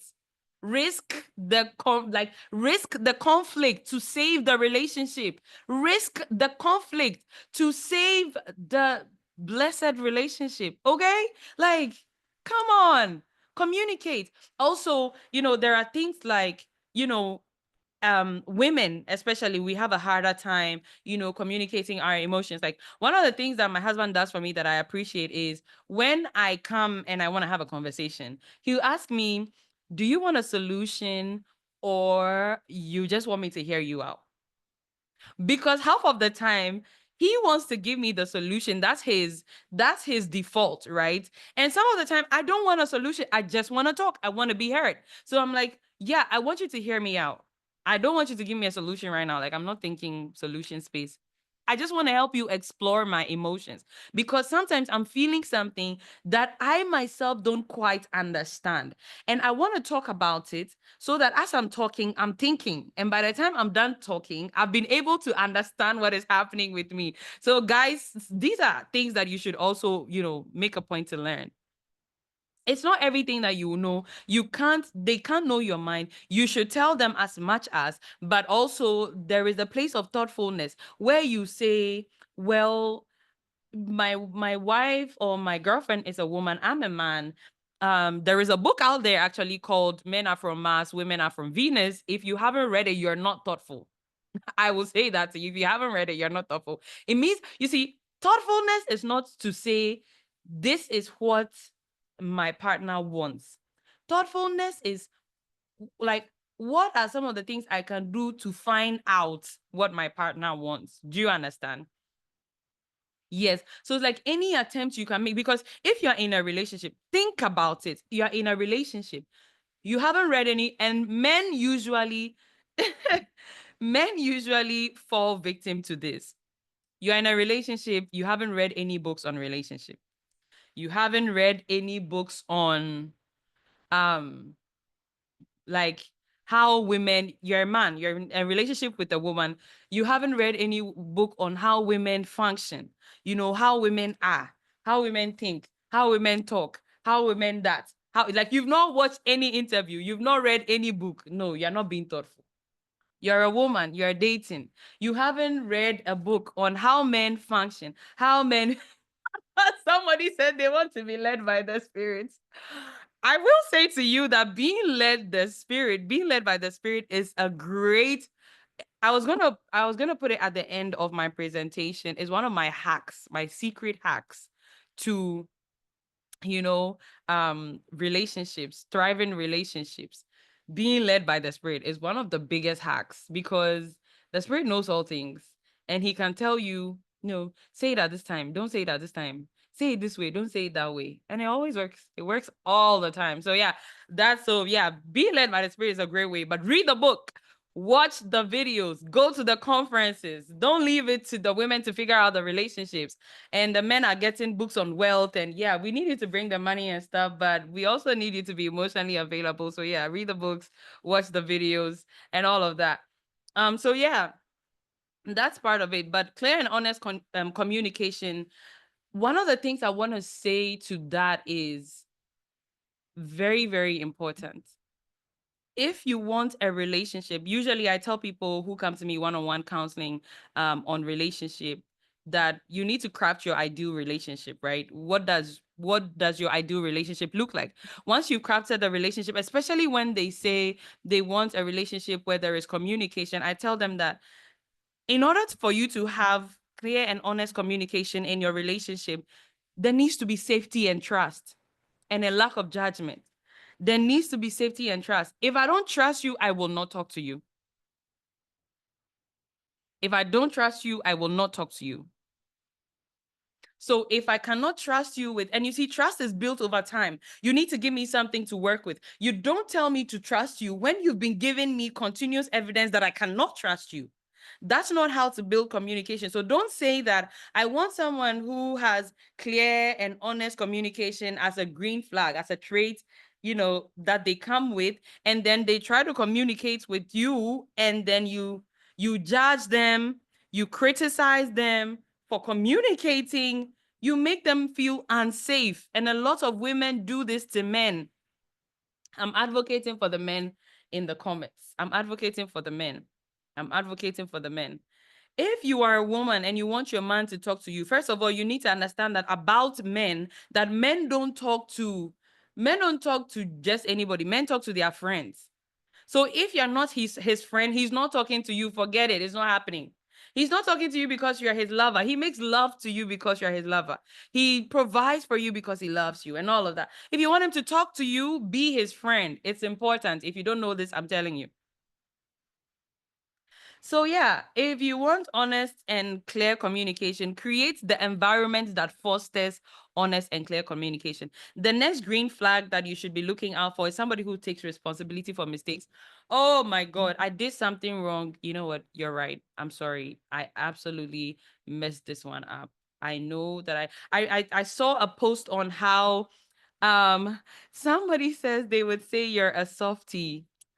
Honestly, I would say that men and women have both corrupted each other in this generation. But if you're a man, I have a charge for you. Somebody should remind me that I said I have a charge for men and women. I'm going to round up this conference in just about 10 minutes. I'm going to try. Yeah. Somebody should remind me at the end of the chat that I said, at the end of the conference, that I said I have a charge for men. Okay. I have a charge for men at the end of this conference. Okay. So somebody who takes responsibility for mistake. If you do something wrong and it's pointed out to you, accept it and learn and grow and change. Apologies are not enough. When you apologize, change. Change is the evidence that you are really sorry for what you did. Okay, somebody who respects your boundaries, somebody who does not break your boundaries. You are in a relationship with someone, you tell them that, you know what, I'm keeping myself until marriage, and they're like, you know what, it means you don't love me. And they come up with all sorts of emotional manipulation tactics to let you feel bad. They don't respect your boundaries. You tell them, okay, this is my space, or this is da da da da da. This is, I need this, I need that. And then, they always try to belittle or sort of dismiss the things that you're saying. They don't honor the things that you have set as boundaries. No, they're not good for you. So look for those kind of people. And usually people that, come with a lot of green flags, the biggest thing about them is that there is some kind of safety that they have. There is a certain level of safety they bring to the relationship because they are consistent. you know what to expect, right? They don't just like wake up and do things. They communicate, and they are responsible. And because of that, it brings this level of safety into the relationship. It doesn't make you on the edge. There are people that when you're dating, you're always on the edge because you don't know what to expect. Yeah. Consistency in words and actions. When they say something, they mean it. When they say something, they follow through. They say, "I'm gonna be at your graduation," and they make the time to be there, right? And even if they can't make the time, they get back to you ahead of time. They apologize profusely. They let you know that they really, really mean, they really, really meant to be there, right? I'm gonna end this session right here because I want to be able to take a few questions. Oh my God, we're so behind time. Anyway, but if you have any questions, I want you to bring them up. I want us to play a game in the chats. Let's see. I think I have the game. Do I now? Yes, yes, yes. So I want us to play a quick game before. So I want you to tell me if this is a red flag or a green flag. Um, Let me see. Where is it? Where is it? Where is it? Where is it? So I'm gonna read out, certain traits, and then you let me know if you think it's a red flag or a green flag. Let's establish some some uh some ground rules. So somebody give me something that we can use to say red flag. Somebody maybe like a stop button or something, like an emoji, right? An emoji that we can use for red flag. Somebody type something, or maybe the X emoji. Let's decide on what we want to use. And then you can use the green correct button emoji. Okay, so there's an actual red flag. Okay, okay, good, great. Do we have an actual green flag as well? Emoji.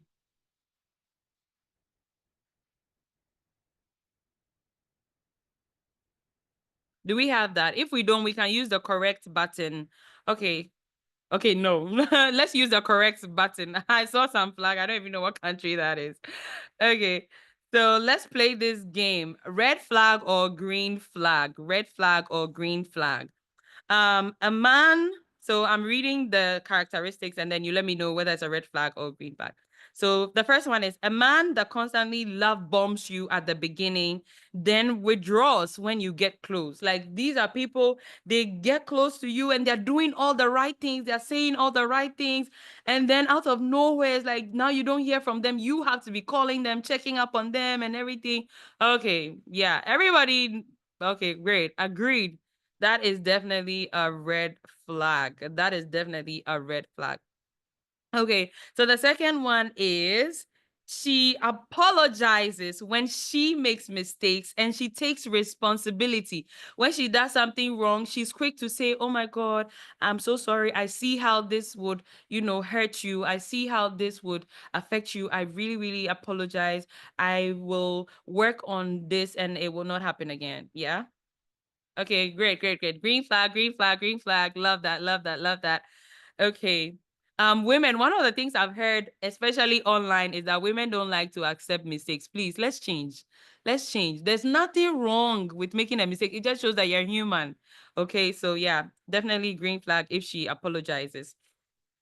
Um, the number three, he avoids talking about the future or commitments. What are we doing? He doesn't have an answer for you. So what are this thing that we are doing? What is it? And he doesn't want to clarify. Okay, well, so what are your plans about the future? So, I just want to have fun. Let's just have fun. Why are you always wanting to talk about the future? Okay, yeah, definitely. Somebody said my red flag is missing. Yeah, that's like a whole lot of red flag. Yeah. Okay. Number four, he has consistent communication. When he wakes up every morning, he will text you to check up on you. How are you doing? And he follows through on his promises. Okay, you guys slow down. Okay, green flag, green flag, green flag, definitely green flag. He checks up on you in the morning, and just before he goes to bed, he also texts you to check up on you. In the middle of the day, he'll just text you and say, "Hey, babe, I'll just check in to see how you're doing." Yeah, I know it's cute until it stops. Hopefully it doesn't stop. Somebody says green forest. Oh my God. Okay. Number 5. She gets very defensive when you express concerns. So I had a live session one time, and somebody says, a guy actually said he was ready to get married and he was expressing interest to his girlfriend, and the girlfriend, keeps giving all kinds of reasons. She doesn't want to talk about it. Da, da, da, da, da. Okay, red flag, definitely red flag. Number 6. Yeah, nobody wants someone who gets defensive when you express concerns. And you see that situation where, when you are the one who has been offended, and then you reach out to try to establish, um reconciliation. You want to reconcile because you're offended. You want to have a conversation and, forgive. And then now the person makes you feel bad for bringing up the conversation of wanting to reconcile. That's like, it's tough. Okay. All right. Number 6. He encourages your personal growth and supports your goals. Encourages personal growth. She encourages your personal growth and supports your goals. Everybody wants that. Can you be that for somebody? Somebody says extra green. Everybody wants that. Can you be that for somebody? Right? If you know what, if we all decided to just carry green flags, like you yourself as a person walk around being a green flag, the kind of suspicion and, the kind of suspicion and all this how do I even lack of trust that we have in our dating pool today would really, really reduce. Now, this one right here, number 7, she makes fun of your ideas or even belittles you, sometimes even as a joke. So you brought up something, and then, they'll kind of make a joke about it, and it's like, no, no, no. Okay, great. Yeah.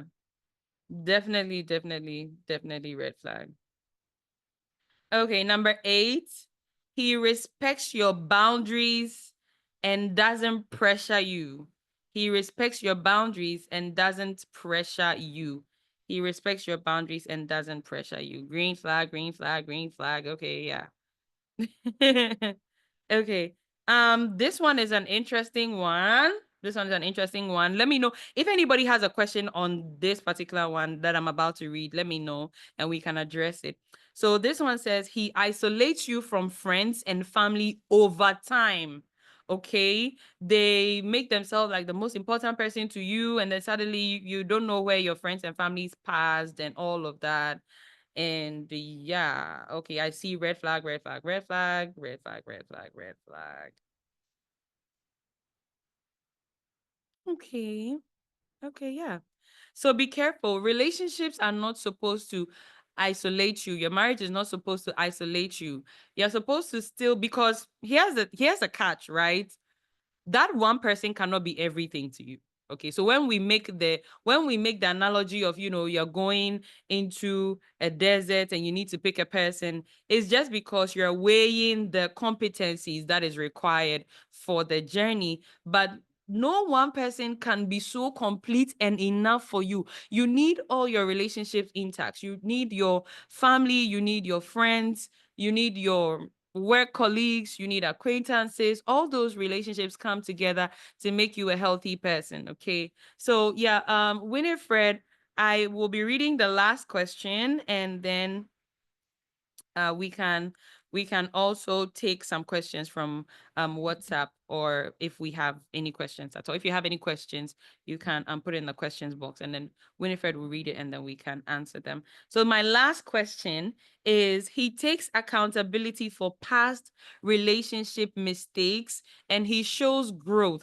So I don't know how many of us have had the exes conversation with someone that we were dating, and then when they are telling the stories, like everything they say about their exes, like their exes was the wrong person. Their exes was like were always wrong. But if you meet somebody who is able to tell their ex's story and say where they were wrong in the relationship, because It takes two people to make a relationship. So all your exes, like imagine, like I have had like 1,000 exes. All my exes couldn't have been wrong.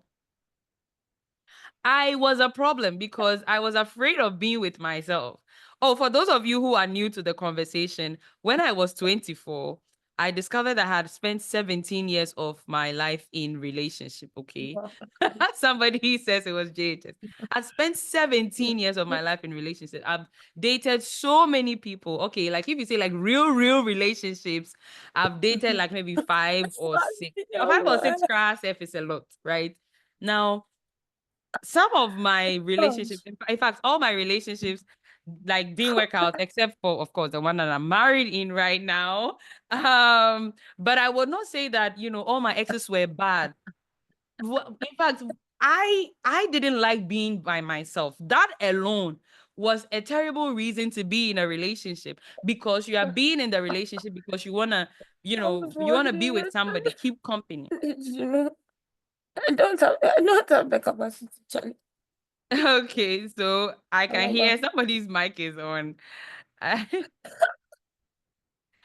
Yeah, so yeah, it can be that, you were the best person in all your relationships and all your exes were wrong.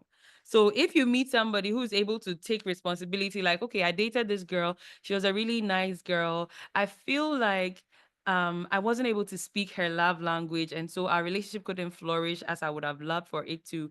It got to this point where it feels like she was asking for so much, but I just don't think I understood her the way she wanted to be understood. Like somebody that says that, it's like, and then maybe the person says, well, since we've broken up, I realized that maybe I could do this to learn how to understand somebody, better. And so this is what I've started doing going forward now. Even with my friends, I'm able to ask them more questions about themselves and see, how they like, what would be like for my friend. Maybe I ask my friend, what does a good friendship look like to you? So that I get their impressions of, when you see the person doing that, you see that, okay, they are making progress, they are growing. That's definitely a green flag, so yeah, this was a very fun game.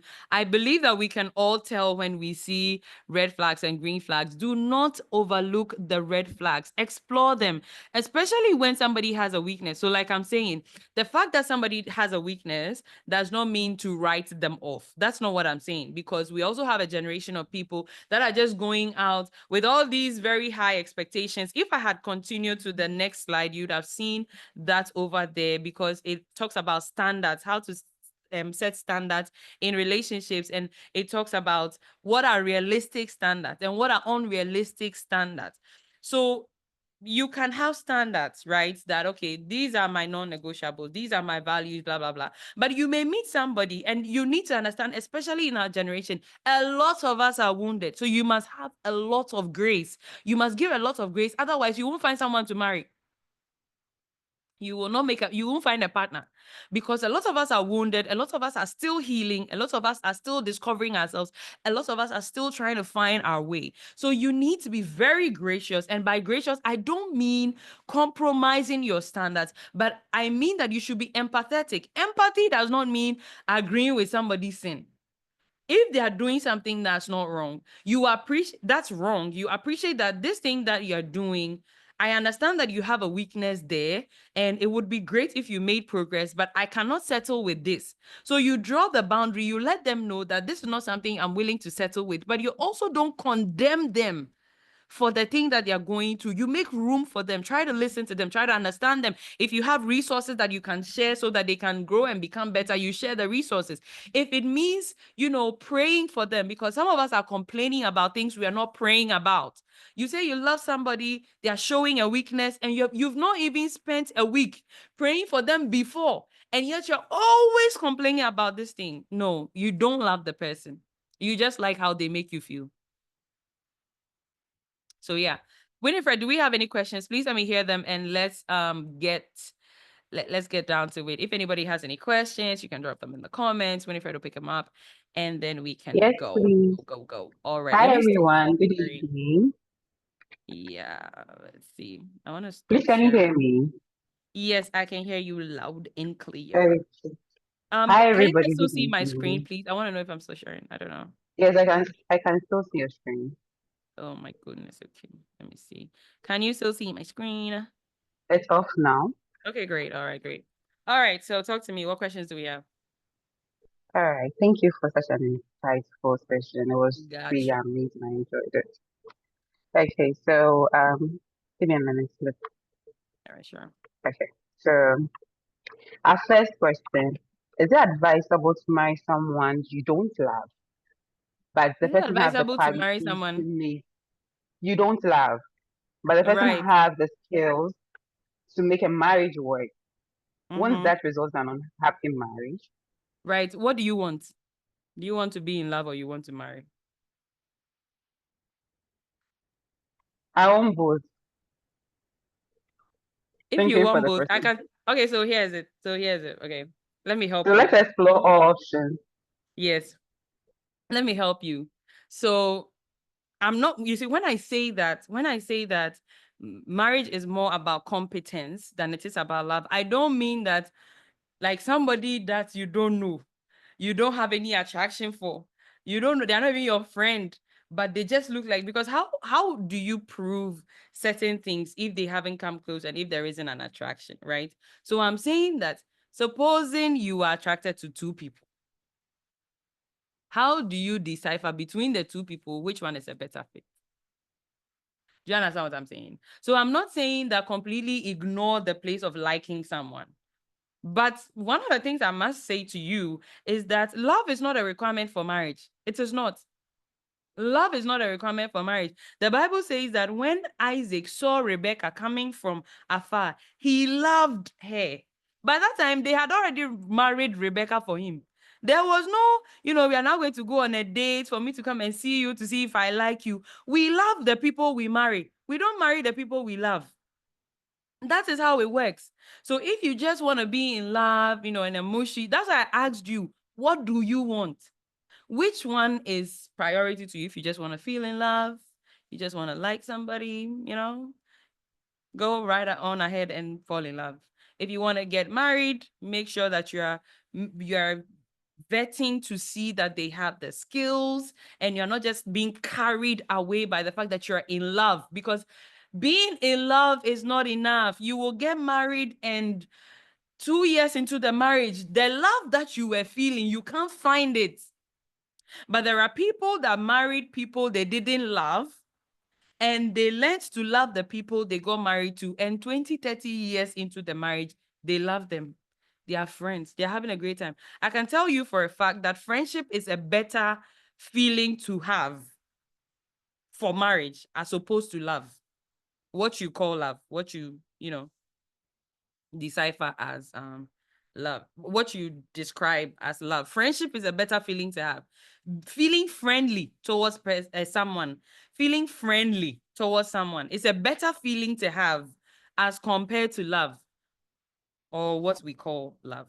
But I mean, when I say love, I mean our current modern description of love. Yes, that's what I mean. So don't get me wrong. Okay. Yeah. So like I See, said, I don't know if I answered the question. Does anybody that heard the question, do you feel that the question was answered? So like I said, it's okay, like loving someone or liking someone. I'm not talking against that. I really like my husband. You should be in my house to see it. I really, really love him. I'm all over him all the time. I really, really like him. But when it comes to it, it is not because I like him that I'm with him. Do you understand? okay. We are not together because we like each other. Like we love each other. Like that love idea. There is a vision, there is a mission that we are both committed to. And sometimes it is against the love. Like imagine, like, being together and all that, it makes you feel mushy mushy, you love the person. Like if it nurtures the love, the feeling of love, right? But then the vision or the mission insists that you should be on the move and you don't have time to be together and nurture the love. What do you do? But the mission must not be compromised Okay. because we want to feel in love. As long as I like you and I feel friendly towards you, I don't kill you in the night during your sleep. I think we're good to go. Yeah. So yeah. I saw a Okay. question about genotype somewhere up there. Yeah, so I was about to address that. Please send the question to me directly because by the time I go and read the questions and come back, but I've moved. So I think Um, the person said, hello, Madam "Can I Zoe. go ahead?" Yes, please. Oh, Okay, please, you can. what are we doing? Okay, somebody wants to say something. No, you can Yeah, read. There's that. You can read. yeah. Okay, sure. So the person said, "Can I go ahead with a relationship when when the person I met meet all the criteria, but genotype is a problem?" Okay. That's a very, very good question. Okay. Now, genotype is a problem in marriage because of children, Yeah. right?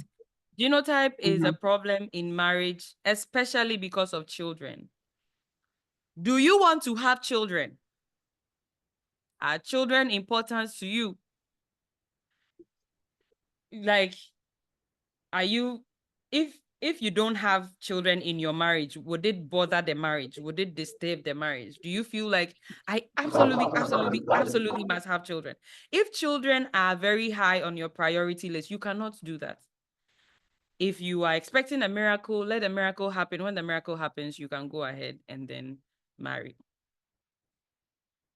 Or I would say the final thing would be to talk to God about it. But I would say that if the person checks all your boxes and children are very high on your priority list, that would be, yeah, it's like it's like the very important thing that you need for the person to be on your team, you or the person don't have it. So you have to find new team members. Do you get what I mean? So like for you, the mission of your marriage, the mission of the journey of marriage for you, children is a key part of it. And because children is a key part of it, the genotype thing is a key resource that we must both bring to the marriage. So if you don't have the resource, that is, maybe you are not like an AA, you're an AS. I mean, I'm AS, it means that we're not a right fit. I don't know if it makes sense. Does it make sense? Is what I'm saying making sense? Okay, somebody says, how do we manage dating and can we date more than one person at a time? Yes, like I said, dating is a data collection platform, which means that generally you're dating multiple people to see. Nobody interviews one person at a time. And that is why I said that dating is not for sexual experimentation. Don't tell me you are dating and you're sleeping with the person, kissing the person, doing all those types of things, and you want to be dating multiple people. Who are you? What are you? Like, how are you doing that? Dating is not for sex. Dating is to make sure that the visions align, that, they have the basic resources. Those are the things. That is why you date. You are dating basically to collect that information. So if you are dating and you are having sex more than you are talking, you are not dating. You are just going on a sexual escapade. You are just, you know. So yeah, you are allowed to date multiple people. That is, you are talking to multiple people. That is what I mean. That is my definition of dating. You are considering multiple people. You have plenty friends. All of them are your friends. You don't visit each of them like in a special way. Yeah, none of that. Yeah. So next question. Winifred, next question. Okay, so our next question is, can you please talk a little bit about standards when it comes to healthy relationship? Because I had someone talk about a standard and she mentioned something like, I don't want to marry someone younger than me. I'm What? wondering if that's Come what again, come again. I don't want to marry someone okay. with what? Can who is younger than I am? So Right. yeah, in terms of Okay. age. I'm Okay. wondering I'm wondering if that qualifies for a standard. So, like I said, your standards, they go back to your standards, the standards you set for yourself, they go back to your values. Okay. They go back to your values. Um, they are greatly influenced by your values. If you don't know what your values are, then you cannot, um, if you don't know what your values are, then you cannot set healthy standards for a relationship, right? Now, if for you, your values say that there is something wrong with maybe a woman being older than her husband, then that means that you will set it. You see, it needs to go down to, why do you think it is wrong? It is the why, that is the value. So, somebody says that I don't want to be older than my husband. Why? Okay. So maybe the why might be, well, I've seen, a number of relationships where the woman is older than the man, and it always doesn't end well. My question to you is, have you um interrogated, have you researched to find out why it doesn't work out? Or somebody might say, usually, well, it looks bad in society because the basic value is people's opinion. People's opinion is somebody's value. Somebody's value system is acceptance, societal acceptance. And so if they do anything that goes against the grain of what is accepted in society, it becomes a problem, right? And so you need to go back to your values to to build the standards that you set. So if for you, maybe your value is societal acceptance, for which reason you set a standard that says that I cannot date somebody who is older than me as a man. Maybe I'm a man, I don't want to date a woman that's older than me. Then it's a valid standard for you based on your values. Do you understand?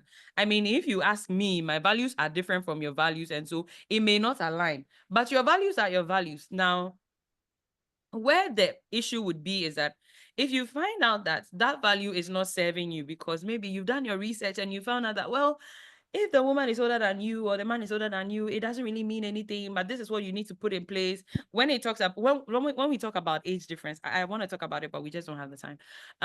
There are things you should do. If a woman is like 10 years younger than a man, there are things she must do to be able to bridge the gap to have a successful relationship. If the woman is older than the man, there are things she has to do or the things the man has to do to bridge the gap so that they can have a healthy relationship. Whatever the age difference is, there are things that both of you can do to have a successful relationship.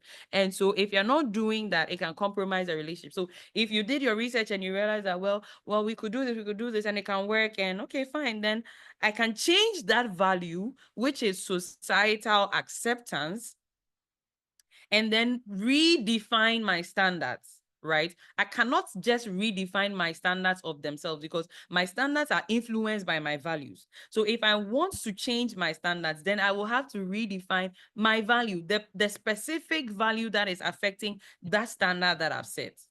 Okay. I don't know if it Hello. makes sense. Yes. Hi, Hello. Greg. So good to have you on Happy here. New Year. Same to you. Okay, that's good. I'm hearing this stuff. Love But that. this is a godly platform, am I Yes. right? Yes, it is. So unfortunately, we set standards without going to the Bible. Right. So Yes. we all have standards. I agree. Yes. It's a tall, long list. I have written, you have written, they have written, we have written. But is the Bible synchronizing with what we've written? Most Yeah. of the times we have wants, but God Mhm. gives us what we We need. need. Yeah. Unfortunately, we have all TikTok, black fair, chocolate, orange, fat, slim, slender, Fanta Coca-Cola, all that. I would really say that having values are great, but are our values godly? Aligned with. Because talking about marriage, we have different types, but if you want a marriage to succeed, it should be a godly Yeah. marriage. And what is the Bible saying about it? Did the Bible say you want a tall, long, fat, short? Did the Bible say you want older, younger? Younger. All that. You see, sometimes life is so simple, but we We complicate it. complicate it. So you have a list, ladies and gentlemen. Let's assume I'm a man, and so I want a chocolate skin lady. You call it cylinder, whatever shape, glass, figure eight, and should be about 5, 6, or 7, Okay. then I see this thing I have written down as my value. Right. Now, even God says, come and let's reason together. Together, It means yes. that in marriage, we're supposed to be friends. So I keep saying that if you make a mistake and you do not marry your friend doesn't mean he was your friend, but if you can communicate, then unfortunately you are heading to disaster before you start. Yeah. There should be sense of humor, all Mhm. those. So let's find out. All Zoe has said is true, is beautiful, but let's also align our values with what the Bible says. Yeah. Because at the end of the day, that is the manual for marriage. Exactly. Every Exactly. manufacturer Yeah. every product has a As manual. a manual. The Yeah. manual for the man, the manual for the woman, the manual for marriage is the Bible. God Yeah. instituted it. Yeah. So I wanted to say there isn't anything wrong with marrying a younger or older person. Yeah, But there most isn't. of the time, like you said, society has defined it for us. So what happened previously was because maybe women are supposed to be submissive. Most women who are older than the men feel they You can't have a harder submit to time. somebody they are younger. But if you are a woman or you're a lady and you are willing and ready to submit, Yes. why look at society? And Exactly. then men also feel threatened with Yes. successful women. Women. Yes. So most of the times, if the man is not successful, if the man hasn't gotten to the pinnacle of his career, then Yeah. it becomes a, hey, A problem. you Yes. don't fear, you are going for this one, and the man doesn't feel the authority. Yeah. Okay. But Yes. there's also this verse in the Bible that we quote it every time, but we don't look.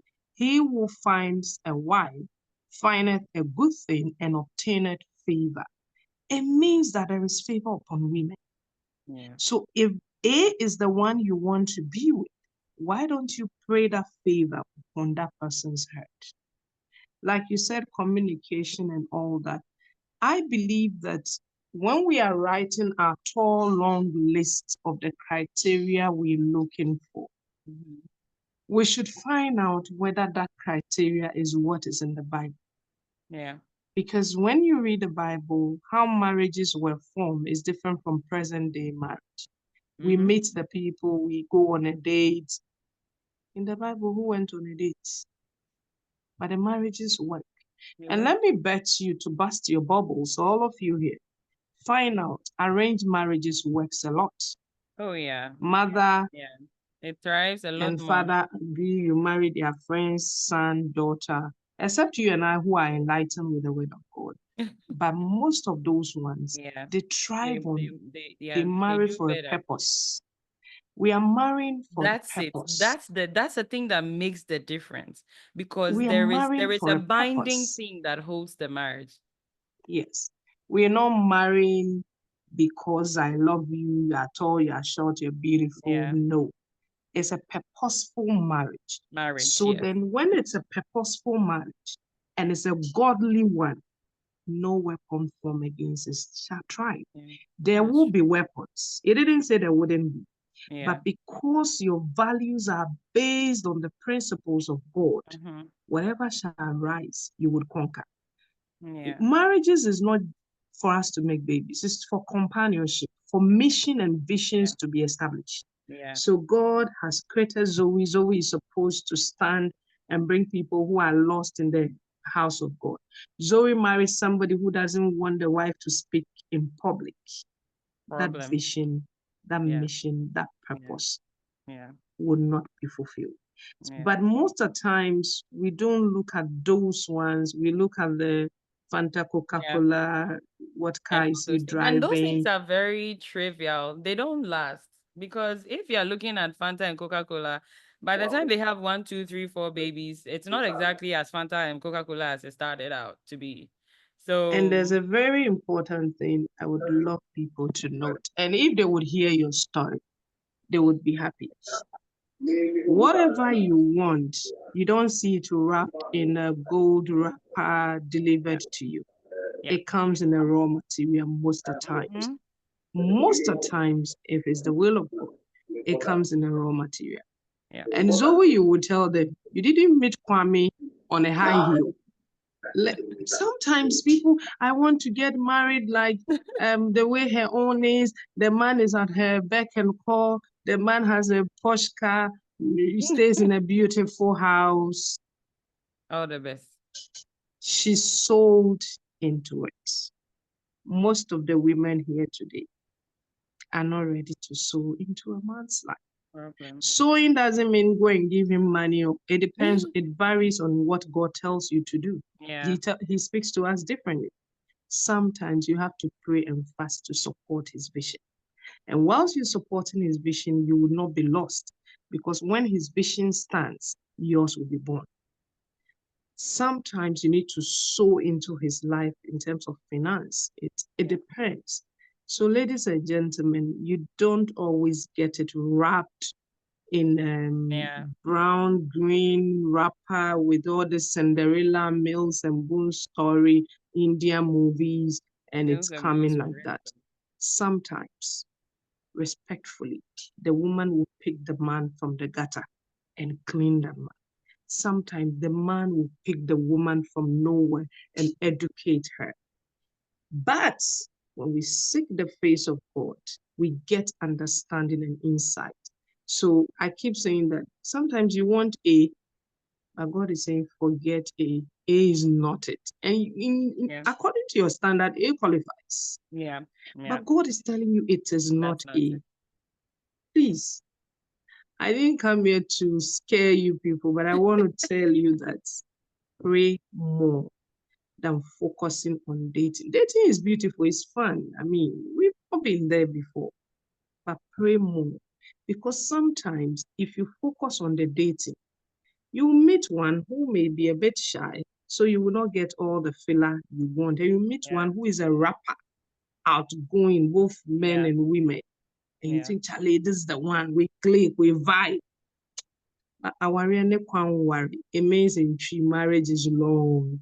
Very, very That is long. the only institution they give you certificates before you start. Before you get on It to means that if they give you 100 years, you won't graduate. So God just wants to have mercy.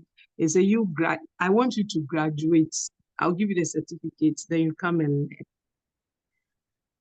Please, whatever she said is very authentic, it's practical. Let's listen to it and let's add the word of God. And I believe we're going to have sweet, beautiful, fruitful marriages, the ones with children, because they are miracles.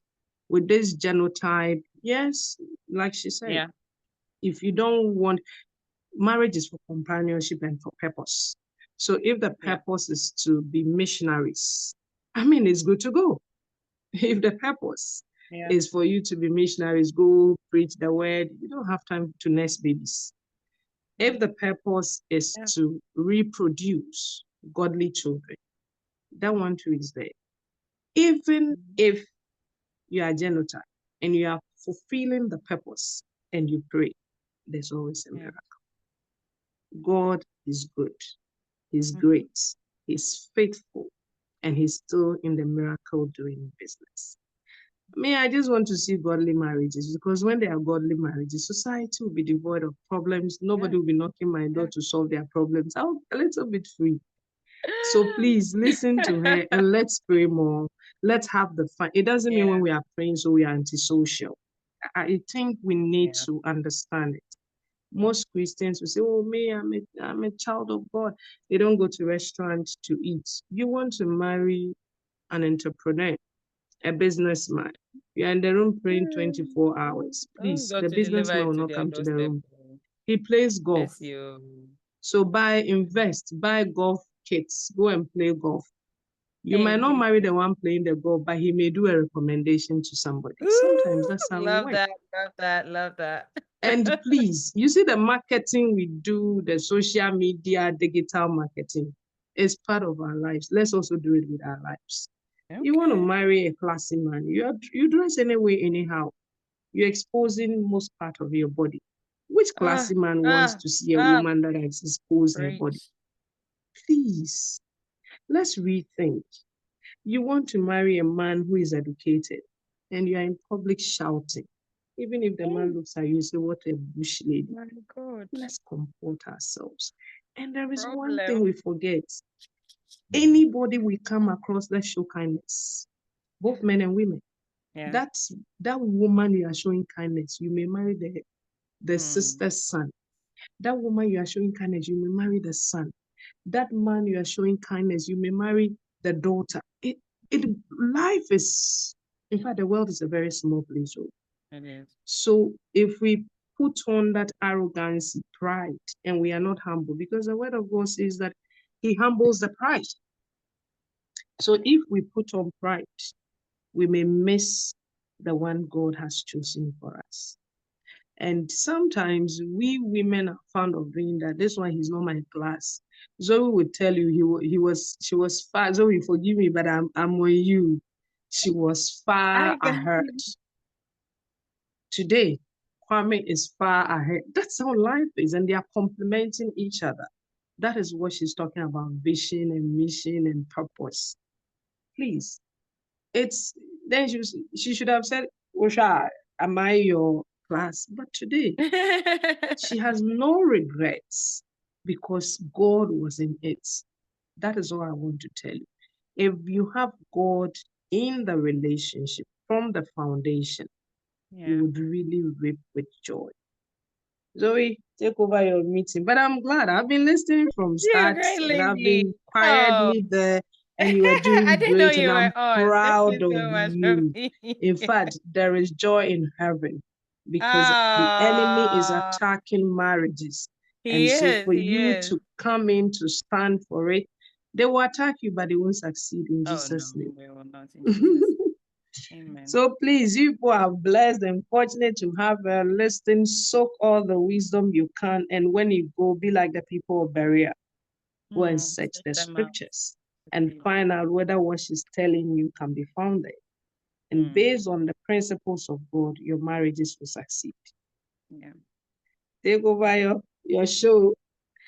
Thank you. Great lady. Thank you so much. Great lady was an amazing speaker. Here last year, she was on a conference last year. It was mind blowing. It was crazy, guys.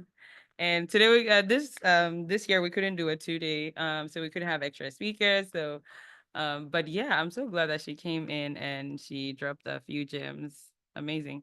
And one of the things that I love to say to people, especially when it comes to dating, is, you know what, before you go out, like I said to you, when you're going out to date and gather information, you need to have like what you're looking for. But the only way you would know actually what you need is when you have spent time with the Lord. Because first of all, He knows you, He knows where He sent you, and He knows what you need, for the journey that you're going on.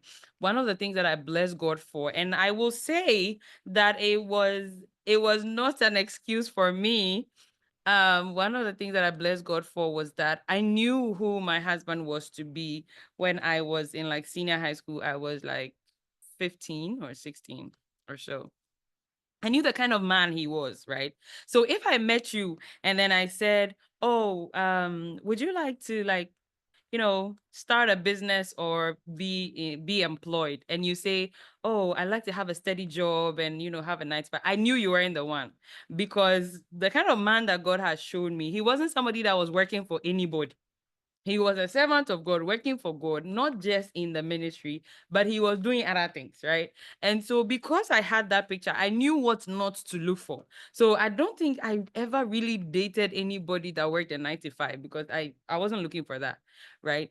And there were things that God showed me, and sometimes you would see signs of them in like places, like in people, because that was what also happened, for which reason I dated multiple people. Like, I would see this sign right here. There was a guy I dated. I have a book coming out, and I tell the story of this guy that I dated, and when I was going into the relationship, so this guy asked me to be his girlfriend, and I went to pray about it, and God said no. And I was like, God, have you seen him? Like, he prays, he preaches, he's this, he's that. Like, I was telling God about the guy. right? Like the guy is like top notch prayer papa. He knows the word. God, you can't say no because the thing you showed me, it looks like this guy, right? And the Lord said no. I went into that relationship with my coconut head to go and see for myself. And it cost me about 6 years to recover everything I lost in that 1 year relationship. It lasted for just a year. And it cost me about 6 years to recover. So yeah, it's the fact that you know what God says does not exactly mean that you will do it. So I would say that go to God, find out what he wants for you, and stick to what he said. Okay. So yeah. Winifred, do you have any more questions? Oh my God, it's getting late. I have a Woo, lot of questions. Jesus.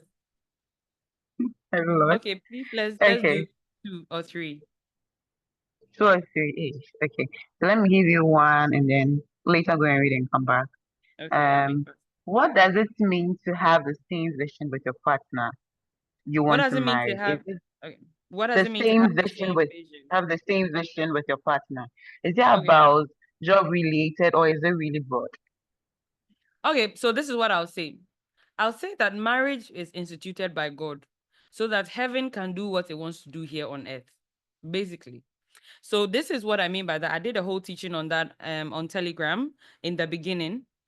So you can drop the Telegram link so that they can go and listen as well. But I did a whole teaching that shows how the power of agreement, the Bible talks about if two will agree together upon it concerning a thing, it will be established. And so the place of marriage is the place of agreement because the Bible says that it was not good for the man to be alone. Alone is all one. It was not good for the man to be all one. So he will make him a helper suitable for him, right? The Bible says that when God intended to make Adam a helper, he actually went to bring all the animals for Adam to name them to see if he will find a compatible helper. And for Adam, there was none found for him, right? And then the Bible says that God put Adam to sleep and removed a bone from his side, and out of the bone, he made a woman, and he presented the woman to the man. And then when he presented the woman to the man, then the man said, "This is now," right? So God gave the man a work. He gave the man a task, okay, to watch over the garden, to till it, and blah, blah, blah. Said, be fruitful, multiply. And you must remember that male and female were both together in the man, right? Then the man is all one. God said it's not good. God was the one that made the man, right? And he said it's not good. Okay, so I will remove the woman. And then that was where they found the goodness, right? What was good was that the woman came out of the man. Now, the coming of the woman out of the man, it's not that so that they can be two. The Bible says that so that the man will leave his father and his mother and cleave to his wife. Wait, they were one before. Why did you bring the woman out and now they have to come back to cleave and be one flesh, right? But then the cleaving together is the power of agreement. It's so that when you say something, I can say amen. It's like, have you ever seen there's a quote that I heard. I think it's one of the Napoleon Hill's books or something. He said that if there is someone who wants to do something, all they need is one more person who believes in them that what they want to do is possible, and it's usually it gets done, right? The Bible also talks about in the Tower of Babel. For those of you who don't know the Tower of Babel story, at the Tower of Babel, the children of men came together and said, "Let us come together and build a tower whose top reaches to the heaven." And then the Bible says that God came down and saw these people and said that this people is one. The same expression for one there is the same expression for the man shall leave his father and his mother and cleave to his wife, and the two shall become one flesh. So we're talking about that power of agreement where we can agree upon a thing, right? So the purpose for marriage is that heaven can agree on a thing in heaven, right? And say that, okay, we want to achieve it here on earth. But for it to be accomplished here on earth, we need somebody who will do it. Now, if we find the person who will do it, we need somebody who will agree with them, who will be an amen with them, so that the thing that heaven has agreed to do can be done here on earth. That is why we marry. Or that is what Christian marriages are for. That is what I've known from the scriptures, that is what Christian marriages are for. So that in the places where we have Christian marriages, we should be enforcing the will of God here on earth. So the vision for your marriage is the thing that God wants to do with the marriage. That is the vision for the marriage. That is why sometimes in a marriage, it doesn't really matter that wait, and don't get me wrong, and fama no kosi bone, don't misinterpret what I'm saying. In the marriage, like it could be that, in this moment, you're not exactly happy, but you're fulfilled because you are working on the vision. You are working on the plan. So the vision for the marriage or the plan for the marriage is not what we have cooked. It's not what, the woman has cooked or what the man has cooked. As a woman, what has God been telling you? The Bible says that it was God that prepared the woman. So when God was preparing you as a woman, as a single woman, before you met your man, what did he tell you? Where did he say he was sending you? What did he want you to do? That is your part of the vision that has been shown you. When you meet the man, the things that he says that God has shown him, where God is taking, it must align with what you know that God has shown you. And most of the times I will tell you that get a confirmation from God that this person is it. It is the ultimate. So like I was going to say that my two secret keys for marriage is, the first one is to know what God said.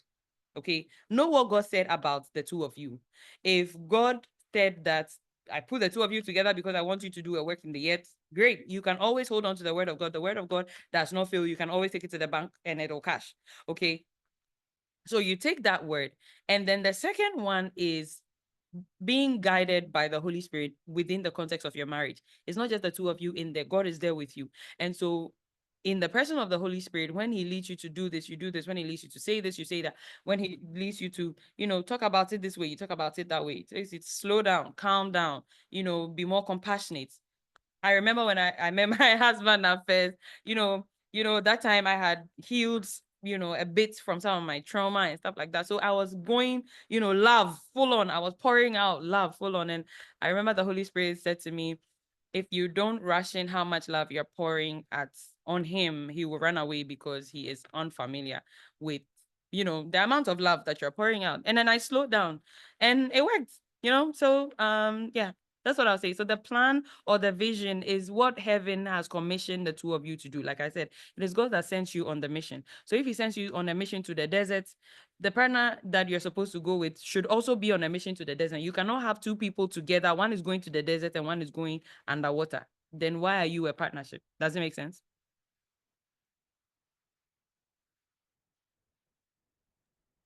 Yes, Also, please, that's it why I does. was saying that. Please come again. Yes, please, it does.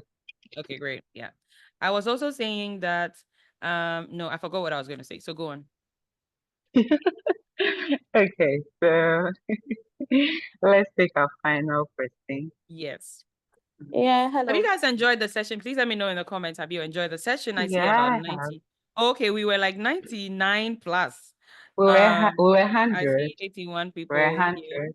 now. Let me know what's the best part of the session for you. Before I answer the last question, please follow us on Instagram, on TikTok. Follow me on Instagram at the Zoe Louise. Am I right? Zoe Louise, Yeah. and then also follow us at the Let Me Be a Woman. Let Me Be a Woman. Let Me Be a Woman is one word on Instagram. And you can subscribe to our Telegram channel. The link was put in the thing right there. And if you're a young woman and you want to join a community of women that are discovering and developing themselves, they love God, growing in wisdom, and becoming good women, we actually are the Good Women's Network. The Good Women's Network. Mhm. So if you want to join our community, we are about 180 something women plus across the globe. Please send a message, or Winifred put a link or something, and then let them join us. If you're a man and you're looking for a good man to marry, please try and get into our network. We have a lot of good women, great women, great women with class and style, and yeah. Okay. All right. Yeah, last question. Let's wrap it up. Okay, the last question. Okay, so here's a question. Hello. People say People say red flags are not constant, but it depends on the individual involved in the relationship. How true is that? And how do you extend grace for the person if you are not ruling them out completely? Okay. So, like Great Lady was saying, your standards are set. And like I said before, your values influence your standards, right? Most of the times, what red flags are are that they violate your standards or they violate your values. What I will say is that make sure that your values are built on the word of God. Because if they are not built on the word of God, then you would have a faulty life in a sense, because the things that are influencing your choices and the things you approve are not godly, right? Please send your unanswered questions to Winifred. Please give us your contact and then we would send answered questions back to you. Also, I will try and do a series on TikTok at Zoe Louise Coaching. I will try to do a series to answer any questions that were unanswered in this particular thing. So I will do some kind of a series to answer your questions. Okay. So I was talking about values and what was the question that you asked? Red flags, right? So what I was saying Yes, was that, please. like I said before, if I'm going to the desert and you have tools that go underwater, you may be a nice person and everything, but then our partnership will not be, it won't accomplish the mission, right? And so it may not be red flags as in like you're a bad person or you are not a healthy person, but that generally we are not going in the same direction. Do you understand? So that is the red flag. So like I was saying that the one of the things that are red flags is somebody who doesn't know their sense of direction. That's somebody who doesn't have a vision, somebody who doesn't know where they are going. Now, if you don't know where you're going, that's a problem, because how do I even know whether we're going the same place and whether we will make a great team, right? So that's the first one. The second one is that if somebody is going a different direction. So typical example, I met a guy, great guy, fantastic guy, Christian, loves God, everything, but we were not going the same direction. He was perfect. We were not going the same direction. You can't go with someone like that. If you go, you compromise the mission, then now the marriage is about yourselves. And yourselves is not enough to sustain the marriage. So the first, what I wouldn't want to call it a red flag, is the fact that you don't have alignment in vision. If you don't have alignment in vision and direction, that's an indication to go your separate ways. Now let's talk about actual red flags.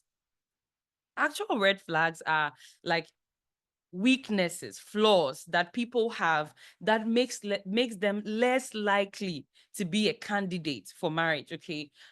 So, and that will also be highly based on the onlooker. I mean, there are general red flags, like somebody who lacks communication will not make it. Somebody who does not have stickability will not make it. Somebody who does not have a growth mindset will generally not make it in marriage, because marriage will test you and marriage will grow you. You need to be ready to grow, right? So there are those general ones. And so if there is a general red flag, like a weakness, like somebody who cannot accept their mistakes, it means that um it means that I saw a question there, so I was distracted for a second, but I will answer that question. So it means that if they have a red, like that kind of a lack of communication, they are not forthcoming, they ghost you for weeks and then they'll come back when it's convenient. It is a clear sign that they are not a good candidate for marriage, right? But let's talk about something like this person is very interested in you, but it's like they show their interest in other ways, right? But then maybe the communication part is a struggle for them. Showing grace means bringing it to their knowledge. That's number one. And then having a conversation about it to see if there is some kind of underlying reason why they are not the communicative type. Are they willing to make a difference? You've been talking for a few months. Do you see any improvements? Right? That is holding space or giving grace, right? It is not, you see, if you see something like they are not willing to communicate, they talk with you for 1 week and then they go for like 6 days before they come back to talk to you. That's a major red flag. That is a threat. It's a problem. That is not something you can even consider, because it might be an indication of a lack of a communication problem. It can be an indication of a lack of interest. To go on the marital journey, you need somebody who is interested in you, somebody who wants to be with you. because like great lady said, marriage is for companionship and for, purpose. So if the person doesn't like being with you, why are you considering them, right? Like they don't like being with you. They don't think talking with you is fun. Why are they, a candidate? Do you get what I mean? But then there are things, that weaknesses that people have, that they can grow out of. Now, you should also know that your value system has an order of priority. There are things that are very important to you, and there are things that are important to you, but not so important to you.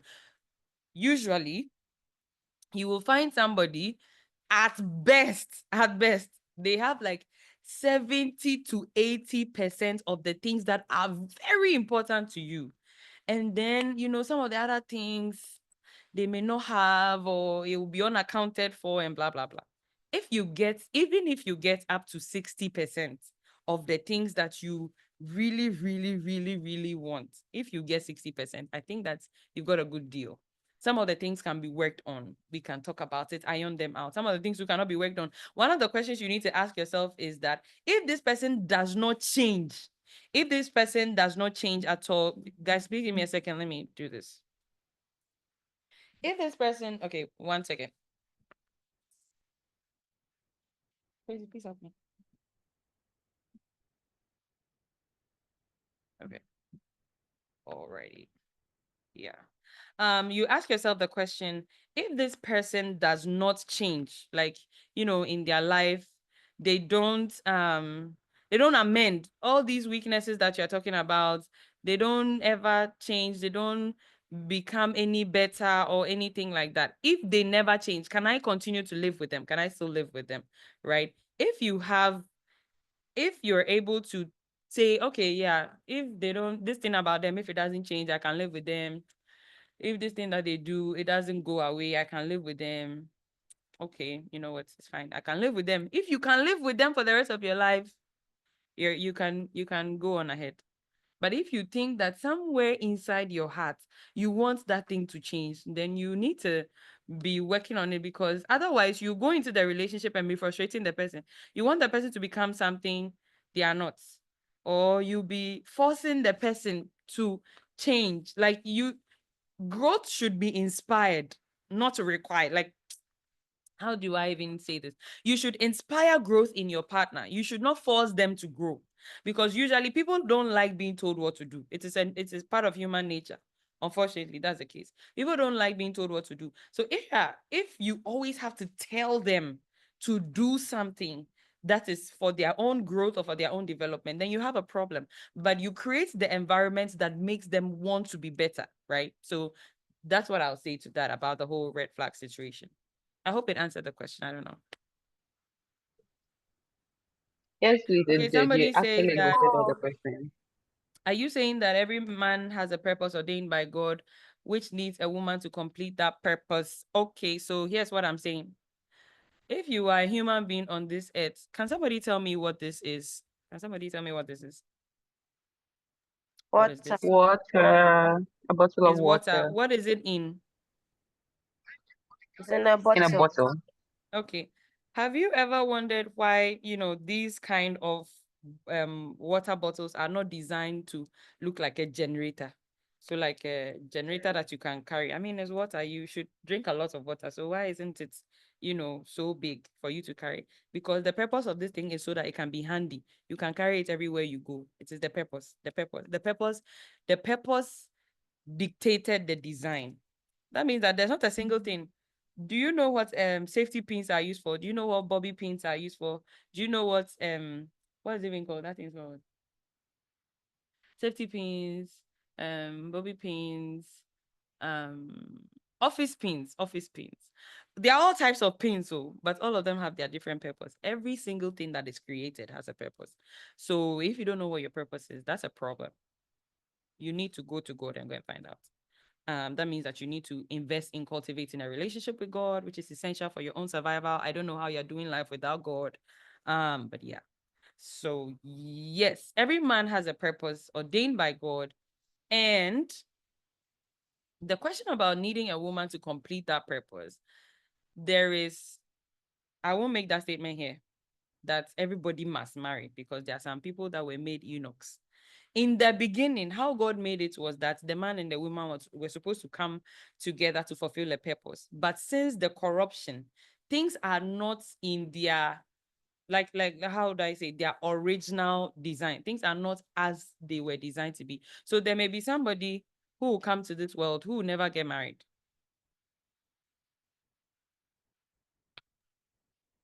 Zoe, And that's okay. let me support you here. Okay. Can I? Yes, please. I get the question was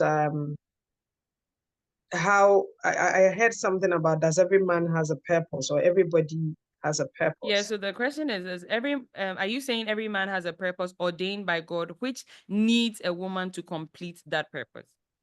Not all purposes needs a woman. All purposes need destiny helpers. All purpose, we all created for purpose. We all are here for a purpose. And when you're able to identify the purpose for which you were created, it makes life smooth and easier. Yeah. Like you got to know your purpose. So you got to know the man, not necessarily his name as A or B, Yes. but you got to know the criteria of the man you were going to be with. And I keep saying that my purpose is to reach out to people, to preach to people, to encourage, to inspire.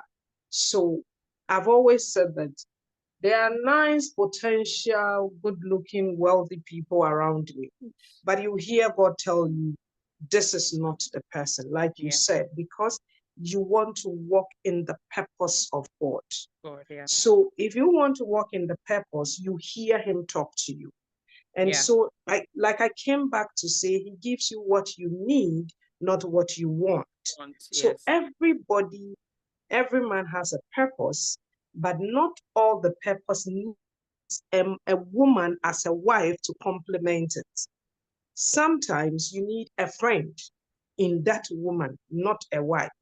Sometimes God sends us to the life of people, not for us to be in a relationship, but when there's affection, care, we take it overboard. So some Yeah. of the relationship, we are just supposed to be friends, Yeah. but we end up being in a relationship.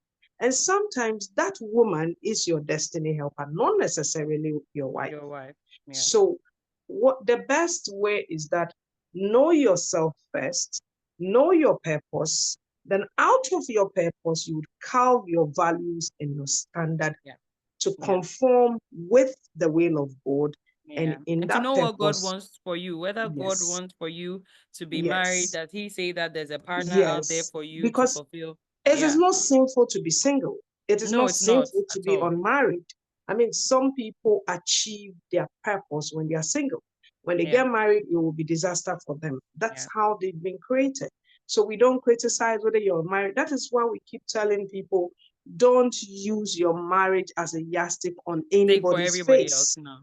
Yes. So please, let's know our purpose for our creation. Let's first know ourselves, know our Yeah. weaknesses, our strength. Then we ask God, God, I am here because you made me. Yeah. What am What I would you want for me supposed to to do? do Yeah. for you? Yeah. Then when we get to know that, we will start having standards and value to conform. Sometimes, you see, sometimes you meet a man, you don't really you have a vision, or should I say, yeah, you have a vision, but I bet you your vision is not the purpose of God for your life as an Yeah. individual. Yeah. So sometimes when the two meet, God will help that man or woman to help you align to the purpose. Yes. And you say, Yes. oh, he's taking me, I want to go east. He's taking me to Taking me west. west. Sometimes it is west you needed to go, but you yourself, you didn't know. No. So the ultimate is that let's know ourselves. We don't take time to know ourselves, but Oh no. we don't identify who we are, how we are, what makes us happy, what makes us sad, how we can make ourselves better. And so we feel the happiness in somebody else's Yeah. hands. So that's where we have the challenge. Let me be happy. Let you be happy yourself. Because when you're empty, I bet you two half people don't make a Yeah. whole Don't make a hole. marriage. They still make a half marriage. Yeah. So be happy, as a single person, be happy as an individual, be happy as a daughter or a son of God. And I bet you, when you are in that position, you attract positive people with that same purpose of God towards your life. Yeah. I hope the question has been answered. Yes, I believe so. I believe so. I think that what I wanted to add slightly to that was the the the crux of it. There is no I don't like there are principles, right? But there is no one size fits all anything for anybody. And that is why for me, one of the first things, first, if you interact with me, whether you want, one-on-one coaching, you want anything, you want to talk to a shrink, you want to like anything you want to do, you want to be in a marriage, you want to be in a relationship, what is God saying about you, your life, right? Because He is the designer, He's the author, He's the one that's writing the story. And so what He says is what will stand, is what will bring you fulfillment because He made you for His pleasure, right? So if you don't know what God wants for you and you are comparing yourself to other people's lives and to, theories and all of that, you might have a hard time. So yeah, I hope that that settles all of us. Thank you so much everybody for joining and for staying up until this time. Oh my God, we're way past beyond the time that we're supposed to be here. If you had a good time, please follow us on let me be a woman. Let me be a woman on Instagram, on TikTok. Follow me at the Zoe Louise on Instagram, and I think almost about everywhere. Follow me at Zoe Louise Coaching on TikTok. And if you want to join our community, also you can text and drop your you can text Winifred, drop your comments, or get a link to join our community. If you had a great time, please drop a comment. Let me see what blessed you the most in this session. What blessed you the most? What blessed you the most? I want to leave you with one assignment. If you're single and you haven't, you're not dating, you haven't found a partner or anything, I want you to sit with yourself, sit with God, and talk to God about what an ideal relationship, what He has in mind for you. So like, what is my ideal relationship blueprint according to you, God, right? Sit with Him and write everything that comes to you.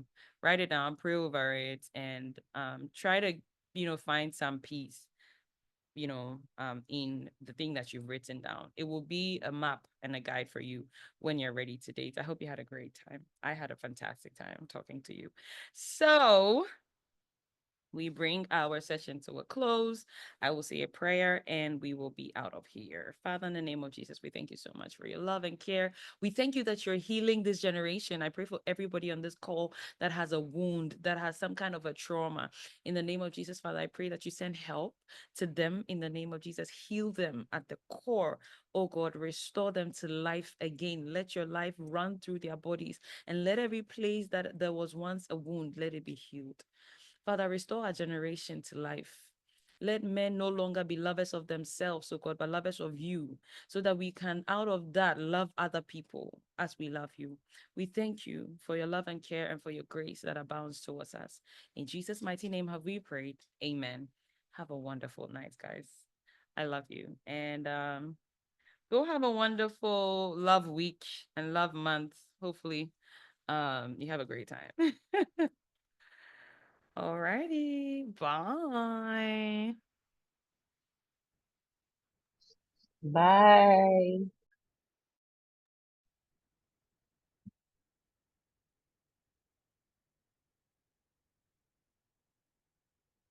Anybody wanna pray with me? Anybody wanna pray with me? Anybody